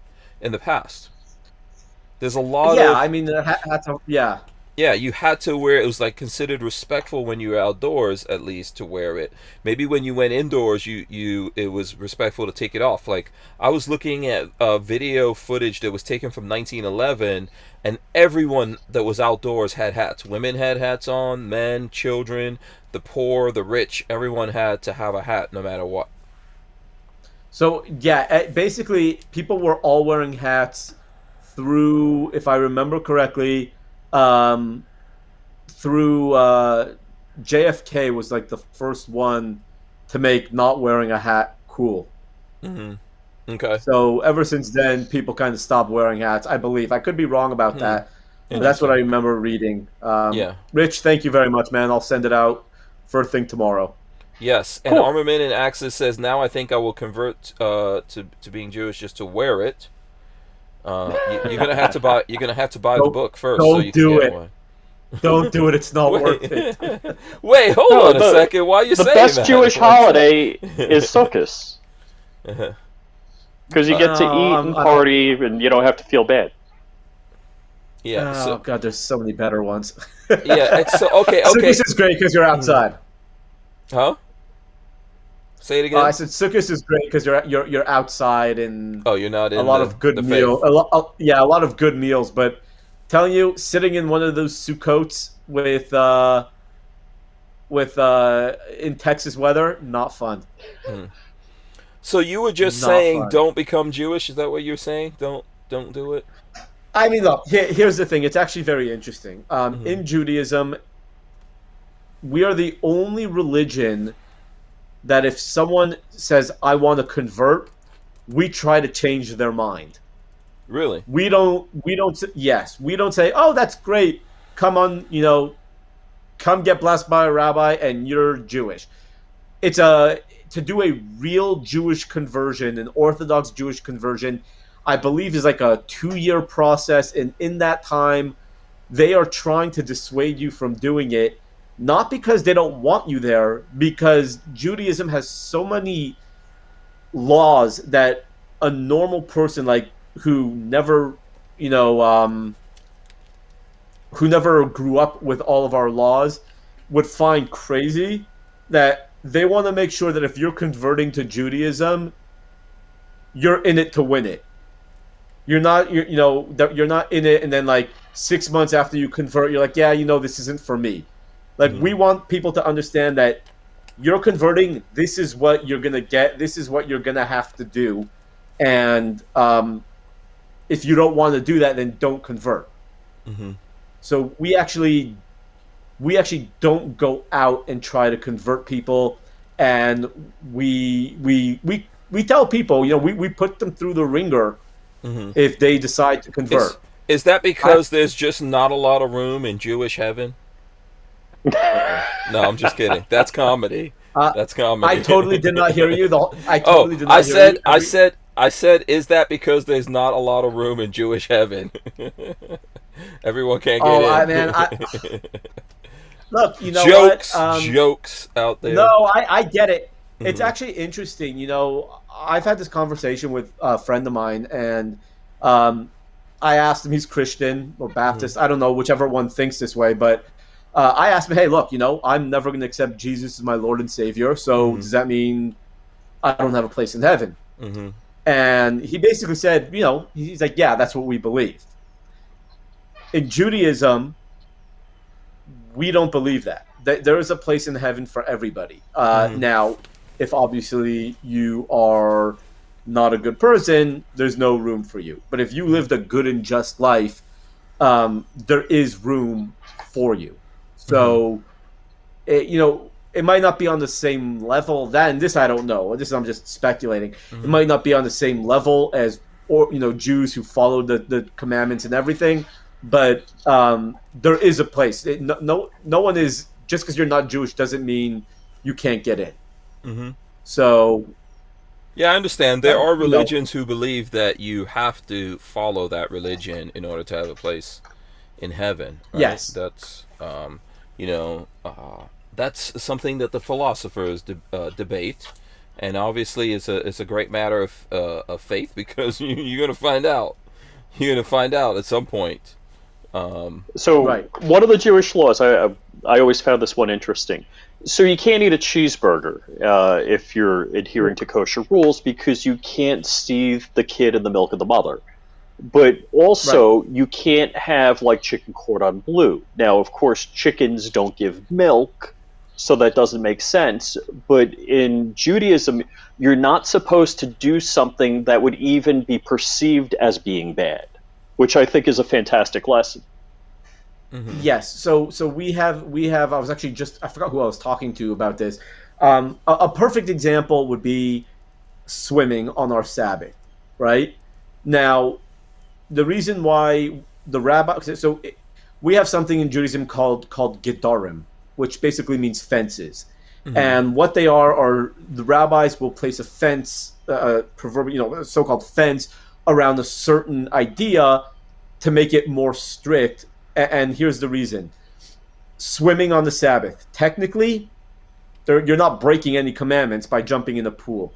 However, there are a few things that back in the olden days, right, before we had pools, if someone would jump in a river or a lake, then you might, if someone's drowning, you might come to build a raft, which is technically not allowed on the Sabbath. So the idea is to make sure that you don't actually break the law. They just said, hey, better not to go swimming at all. So now we're technically not allowed to go swimming on the Sabbath, because they just ensuring that you don't end up going down a path where you might... Because you're going to make someone have to work to save you. Yeah. Right. So... But okay, so now I'm going to throw one at you. Is that like a puppy crying or something? Because I hear that. I don't know if that's on what microphone that's on. Is that me? Not on my end. Is that a bird? No, I think there's a bird right outside my window, and it's really annoying, and there's nothing I Get your can do about it. Get your 22 with the suppressor on it. Well, you're in Cali. So, if you can't swim... Oh, you're in Texas. Oh, do it! If you can't swim because you don't want to make somebody work to save you, how is it okay then to have a temple goy turn on and off the lights? So no, you're not doing it so that to make someone work. You're doing it so that you yourself don't come to build on the Sabbath. Building is considered work, right? So you're doing it more so that you don't come to build something on the Sabbath. Another thing you can't do. So a lot of the things on our Sabbath are things that they used to do in the temple, right? In the temple that we used to have in Jerusalem. So, for example, something like squeezing liquid out of whatever it is, right? They used to do that when they would dye certain skins of animals, to make the temple look nice. So, because you're not allowed to, because they did that in the temple, that's considered work. Because that's considered work, we're not allowed to wring anything out on the Sabbath. So if you jump in a pool, for example, you might come to, I mean, obviously not Rich or I, because we're, bald, but, you might have someone that comes and dampens their, takes a towel and dries their hair, which is in essence squeezing the liquid out of something. So there's just crazy laws stuff like that. So it's not really you're going to make someone do something for you. It's really a fence to prevent you from doing something that you're not allowed to do. Yeah, an exercise of faith. So Night Train has a question that he wants me to pose to you. He says, could you ask your guest why the majority of American Jews are not pro-2A and feel there was no way armed people could have stopped the totalitarian power of the Nazi state? Okay, so to answer that question, you do have to go back a little, we'll call it 1800s, just to be safe, right? So in Europe, you had, Cossacks and you had pogroms and you had all of these anti-Semites in Russia and across Eastern Europe going into shtetls, which were kind of pockets of Jewish communities, and doing things like murder, raping the women and stuff like that, and anything the Jews would do to fight back, they would then come back tenfold, right? So you have all these Jews being oppressed without having the government come to their defense. You fast forward to the early 1900s in America, and you have all of these Jews in America who will vote for a Republican governor, but vote for a Democratic mayor. Why? Because whatever helps their community, then that's what they're going to be doing. You fast forward a little to the Holocaust, and in the years of the Holocaust is kind of in the 30s, leading up into the 40s. You also have FDR passing the New Deal and the Second New Deal, and having these welfare programs. The Holocaust finishes, you have a massive influx of Jews from Eastern Europe coming to America to immigrate. And what happens is that they have nothing. They literally have nothing because they just went through the Holocaust. All of a sudden, there are a bunch of welfare programs that they're able to get stuff and start a new life. But of course, who's the party of the welfare party? The Democrats. So now you're building up an entire voting block of people who are loyal to this group, this political group, who's giving them things, who's allowing them to make a living.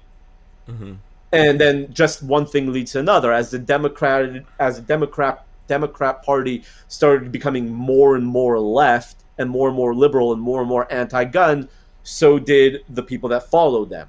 And hence you had a bunch of Jews who are anti-gun. Now, you want to talk about why Jews today are anti-gun? I mean, hell, that's another 5 different episodes we should do together if we're going to talk about that. We should, but, for sure. Yeah, but something that I always say is, right, like, we as Jews have a very rich history of being fierce warriors, right? From Abraham fighting the kings to Jacob preparing for war against his brother to King David to the Maccabees to the Warsaw Ghetto Uprising even, right?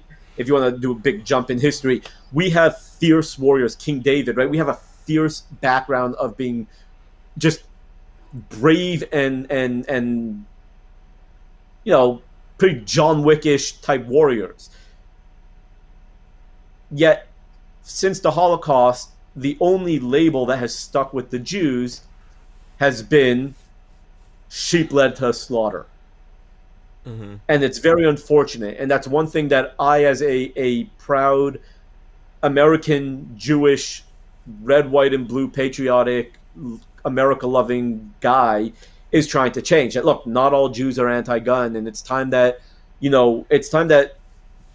Jews kind of take a page out of Madge's book, right? Black guns matter, right? Jewish guns matter. I mean, it's time for us to take a stand, because whenever there's an uptick in anti-Semitism in the country, all you see Jews, all they do is whine and bitch about how the government has to do more to curb anti-Semitism, and we need to pass more laws and anti-hate laws, and we need to bring. I got in trouble because during this last bout of rockets between Israel and the Palestinians, Jews across the country were posting like these big blue squares and changing their Facebook icon, saying, "Oh, we stand against anti-Semitism," and the blue squares are, "Oh, we stand in support of Israel." Like, wow, way to go. Now what are you going to do about it? And they're like, well, what do you mean? What are we going to do about it? I'm like, yeah, what are you going to do about it? They're like, well, we're bringing awareness. I'm like, you're bringing awareness to anti-Semitism? I'm like, dude, it's been here for 3,000 years. Like, you're not doing a damn thing except patting yourself on your back and giving, virtue signaling to make yourself feel good. And God, I got so much crap for that. But that's at the end of the day, you're not going to stop anti-Semitism, right? Like I said, it's been here for 3,000 years. You're not stopping it, but you can curb it.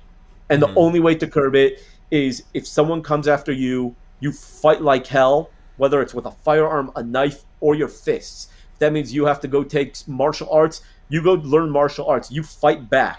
The more anti-Semites that we put in their place and we fight back against, that's how you're going to curb anti-Semitism. We need to make them more afraid of us than we are of them. Yeah, 42 Chill, this is just a quick interjection here, says Israel has bad gun laws. Would you agree with that? That is very true. Israel has incredibly draconian gun laws. So you get to have one firearm if you've served, if I got it right. Yes, you're only allowed to have one firearm at a time. It has to be a registered firearm. You are not allowed to own any long guns at all. No shotguns, no ARs. What's the rationale behind that? No idea. I honestly I don't know, but you're only allowed to own 50 rounds of ammunition at any given time in your home. Wow. If you are allowed to buy, call it 1,000 rounds of 9mm, but what you need to do is you kind of leave it almost like a bank. You leave it at a gun range, and then you have a card, and you go to the range, and you're like, I need 100 rounds of my ammo. And then they give it to you. So they have very draconian yeah, hold on. laws. The apocalypse is coming. Yeah, the apocalypse is coming. Let me go down to the range and get my ammo. No, pretty much, yeah. Now serving number 57? Number 58? Yeah. Ugh. So this question, obviously I can't answer the question directly pointed to you as someone of Jewish faith, but I think it's very similar to why do black people in America support Democrats so much, when if you really look at history, you could see that Democrats have a history that clearly shows that they're against black people, they're against freedom and things like that. They make it seem like they're for freedom, but they do a lot of things to take away freedom. I think it's the same kind of question. Why do they side with people? Everybody says it was the Nixon Southern policy, and everybody switched sides, which I'm like, what is this, football in halftime? What do we got going on here? That's the biggest lie ever. Yeah, no, absolutely. And Hank, I think the idea, what you're trying to say, actually is the same for blacks and Jews, right? Both blacks and Jews are dependent in a lot of cases. Well, I mean, I'm not going to say as a blanket statement, but at one point, Jews were very dependent upon the Democratic Party, right? All the welfare, all the unemployment, all of that stuff after the war, like I just said, right? They were given stuff to help get their lives back online. However, when you get that taste of free stuff, you kind of stick with them. So I think it's the same thing, is that you have a black community in America who is like, oh well, yeah, they feel somehow Democrats are on their side. There's like an overall feeling that people feel. I think I felt that way when I came to live in America and grew up here and looked at things like, oh, the Democrats are on our side and the Republicans are against us, and they want us to be slaves or whatever. You fall for that until you really look at it and you really start to examine it for yourself, and you realize that Democrats are doing the most to put you in jail, make you a criminal, take your freedoms away, or to enslave you to the government, make you feel dependent on the government for doing things. But still, a lot of people support that. No matter what happens, people support that. Well, my favorite thing is that the Democrats say black people are too dumb to get voter ID, and so now we have to change the laws. And I'm like, well, why don't we get them ID? Why don't we make it, facilitate these people if there's such vast numbers? And Hank, if you need help getting voter ID, just let me know. I'll help you out. Or using the internet. Yeah, listen, I understand exactly what you're saying. I think it's just one of those things where, people just fall for that, or you just walk, lockstep with whoever you think is on your side, and it's just, and don't question it. Yeah. You have to figure these things out for yourself. I think whenever you come to the realization of taking what's happening to you more seriously, you start to realize who's really on your side, who's not on your side. But look, the reality is, even like as a gun guy, we do the same thing. Gun guys, in general, feel Republicans are on their side. I would ask you the same question. Why? They're not. Why do gun guys feel Republicans are on their side? But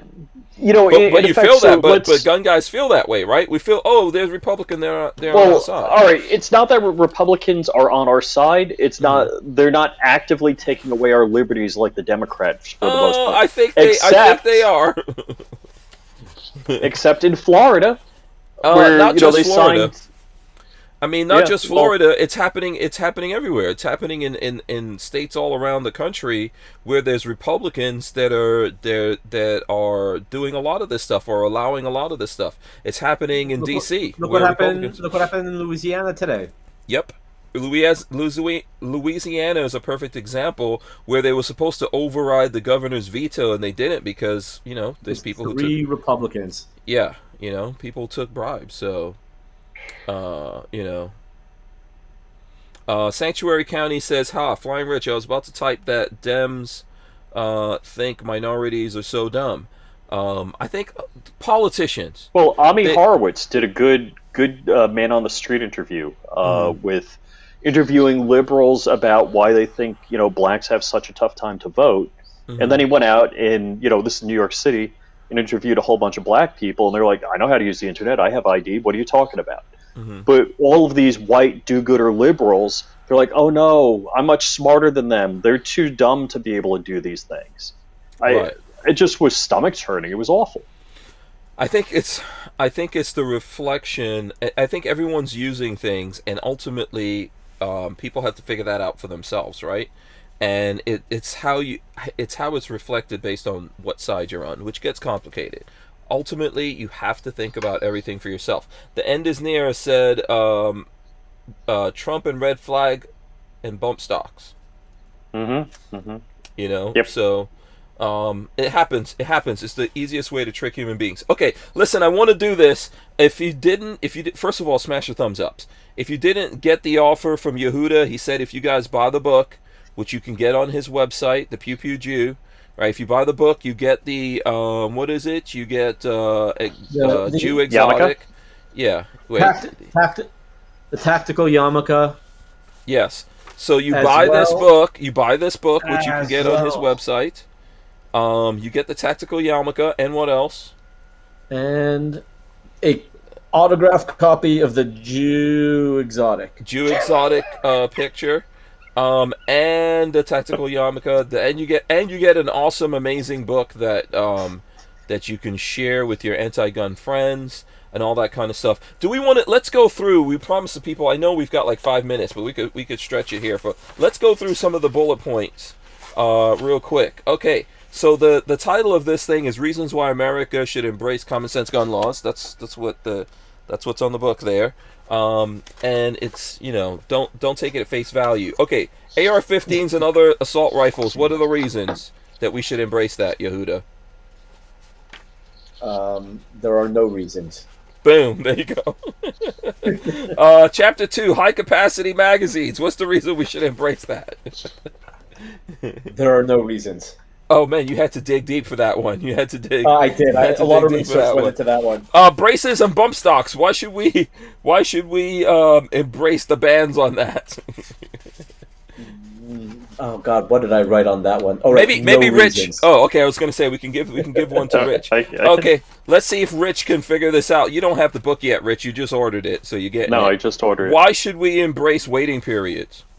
No reason. No reason. Red flag laws. Why should we embrace that? No reason. I can't think of any reasons. Universal background checks. Why should we embrace those things? Oh, that one I dug really deep into. Mm-hmm. That one actually was. There's no reasons. Yeah. Ghost guns. Why should we embrace banning those scary ghost guns?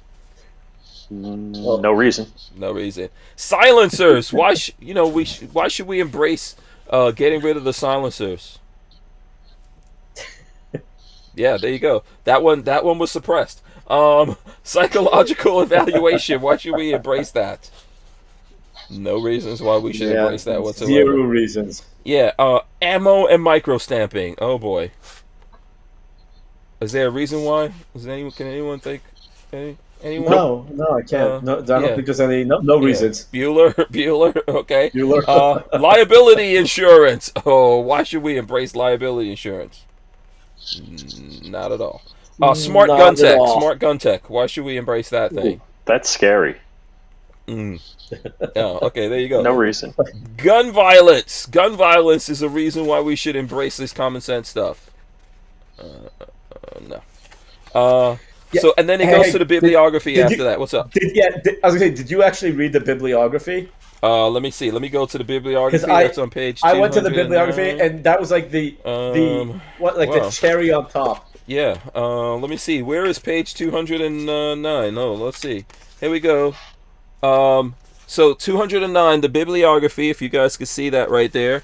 Okay, let's go to it. Let's see. It says the Second Amendment about bearing arms was ratified in 1791, U.S. Constitution Amendment 2. Second Amendment about not being infringed, U.S. Constitution Amendment 2.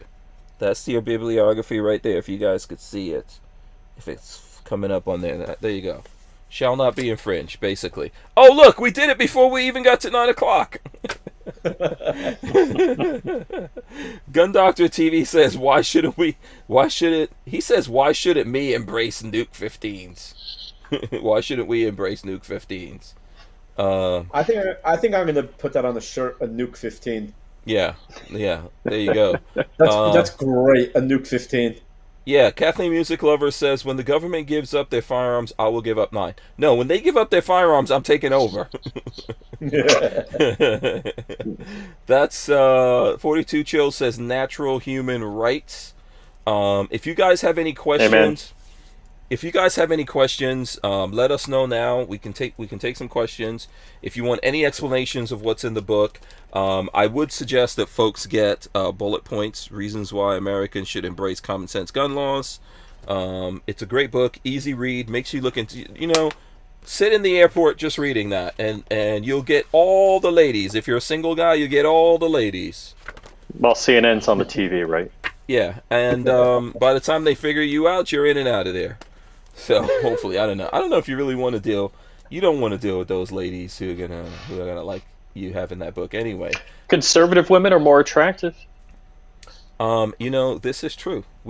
Is this deniable? Can anyone deny this at this point? I don't know. Yehuda? I ain't going there. No, he's not touching it. Yeah. Yehuda wants to be able to make that next baby. I understand. I'm with you. I'm with you, man. So here we go. There's the link. Lola has a link to the Amazon, but if you get it directly from Yehuda, there's more benefits. And how long is that deal staying up there? I will give it the next 24 hours. Okay. In the checkout, there's an area where you can actually say, who you want the book signed to. Mm-hmm. Oh, I didn't say that. Darn. Mm-hmm. But don't worry about it. I got you, Rich. Okay. if you put in that area, you can put your name or who you want the book signed to. But if they put in the name Hank Strange, including their name, Mm-hmm. that means I know they saw it from here, so they'll get the deal also. Okay. There you go. Let's see what we got here. Lola is throwing up the link to the book. There's a whole bunch of different things going on. All right, listen, I'm gonna wrap it up. I think it was a great, fun show. We got on some really good things here. Hopefully, there's probably going to be some people that have questions and things like that afterwards. So I'm going to recommend you guys go check out the Pew Pew Jew, and I'm going to give him a chance right now to tell you guys all the ways that you could talk to him, support him, etc. Go ahead, Yehuda. Yeah, I'm on social media across the board as the Pew Pew Jew. Don't forget the Twitter, Facebook, Instagram. I do a lot of Instagram, so that's probably your best place to reach me. Mm-hmm. So cross there, or you can go to my website, thepewpewjew.com, and I have a ton of really cool and fun swag there. So you can message me from there, and you have any questions, just definitely give me a shout. Yeah. Okay, there you go. And I see the Second Amendment Sanctuaries is saying, wow, almost 800 episodes. Yeah, we're working on that 1,000 episode thing. We're working on it. Okay, let's go over to FlyingRich. In his very cool gun controllers kosher shirt that you can get from that site. Let's show this. It's not kosher. It's not kosher. Excuse me, not kosher. My bad. I need to be spanked for that. FlyingRich, how can she'll break her hands? How can the folks out there communicate with you, support you, etc.? Well, all right. So Instagram is where I'm most prolific. So that's FlyingRich Official, FlyingRich_official, and I'm launching a new channel, FlyingRich Vehicles, on YouTube. So if you guys go out and sub that, I'd appreciate it. Absolutely. Okay. Yeah, the other day, Lola is always trying to give me the little, when I get in trouble, people think I get the little snap on the thing from Lola. The other day she was trying to do it. You know what I did? I blocked her, and she hit a bone. She was so mad. She's like, "Are you trying to break my hands?" I was like, "Yeah, stop trying to smack me around, woman." Yeah. So yeah, it doesn't work out so easily. Let's see what 40 Sanctuary County said. Congrats. There you go. 42 Chill said, great show. Stay armed. Stay safe. Peace, peeps. Lola's going to have to do like my mom did and get the wooden spoon or the rolling pin, have to bring the rolling pin back. So here you go. And Armin in Access says, I'm half Jewish. He won't eat pork. Yeah, I don't know if you guys realize this. Most of the religions, you're not supposed to eat pork. If you are Orthodox. Good thing I'm Lutheran. Yeah. There's a lot of things have changed over the years away from that. But one of the reasons why I'm like that is my dad was a 7-day Adventist, and they don't eat pork, and a whole bunch of different things that they don't do. So, I think there's more similarities to all the religions out there than there are really differences. So let's see here. Okay. So Toxic Patch Company said, just woke up and missed the entire show. You're gonna have to rewind. Dude, I can't believe that. Yeah, thought he was a buddy. Yeah, and Sanctuary kind of says your mom was rolling pin. Yeah, my mom was hardcore. Yeah. Do you guys even know what a rolling pin is? We make homemade pizza. Yes. Oh, okay. Yeah, rolling pin. So there you go. All right. So listen, we're gonna get some words of wisdom here. I'm gonna run in the end. We're gonna come back. We're gonna get words of wisdom from Yehuda, the Pew Pew Jew. Newly a father, he is raising his own tribe over there. You know, this is what he's working on, raising his own tribe. Congratulations to that. So we're gonna do that here. I want to thank everyone for watching us. Big thanks to Barnauls for supporting the show. We appreciate that. Thanks to FlyingRich for coming on, as well as Yehuda. Let's run in the end. Stay there. We're gonna come back with our words of wisdom. All right, guys. Thanks so much. I hope you guys had as much fun as I did. Make sure you smash those thumbs ups and ring the bells. We're going to rip the audio out of this and throw it up on iTunes and all your favorite places to listen to your audio. And that deal goes for people on listening to the audio as well, Yehuda, right? If they listen to the audio, yes, they get the book. Yeah. Absolutely. Yeah, so you guys will get that. Hopefully we'll have some folks who listen to it and support Yehuda. Lola Strange says, great show tonight. There's so many people coming in late, man. I know that YouTube has like really suppressed us here. I see Swamp Dog Armory coming in late. Swampy coming in here as well. There's like a whole ton of people coming in here late. You guys can still smash the thumbs ups. Okay, Yehuda, hit us with the words of wisdom, sir. Never bring a sword to a slingshot fight. Okay, that's deep. That one went deep. You're going to have to think about it. Big thanks to Yehuda, the Pew Pew Jew. I'm going to let you all marinate on that for a second. We'll see you tomorrow. We're out of here. Peace.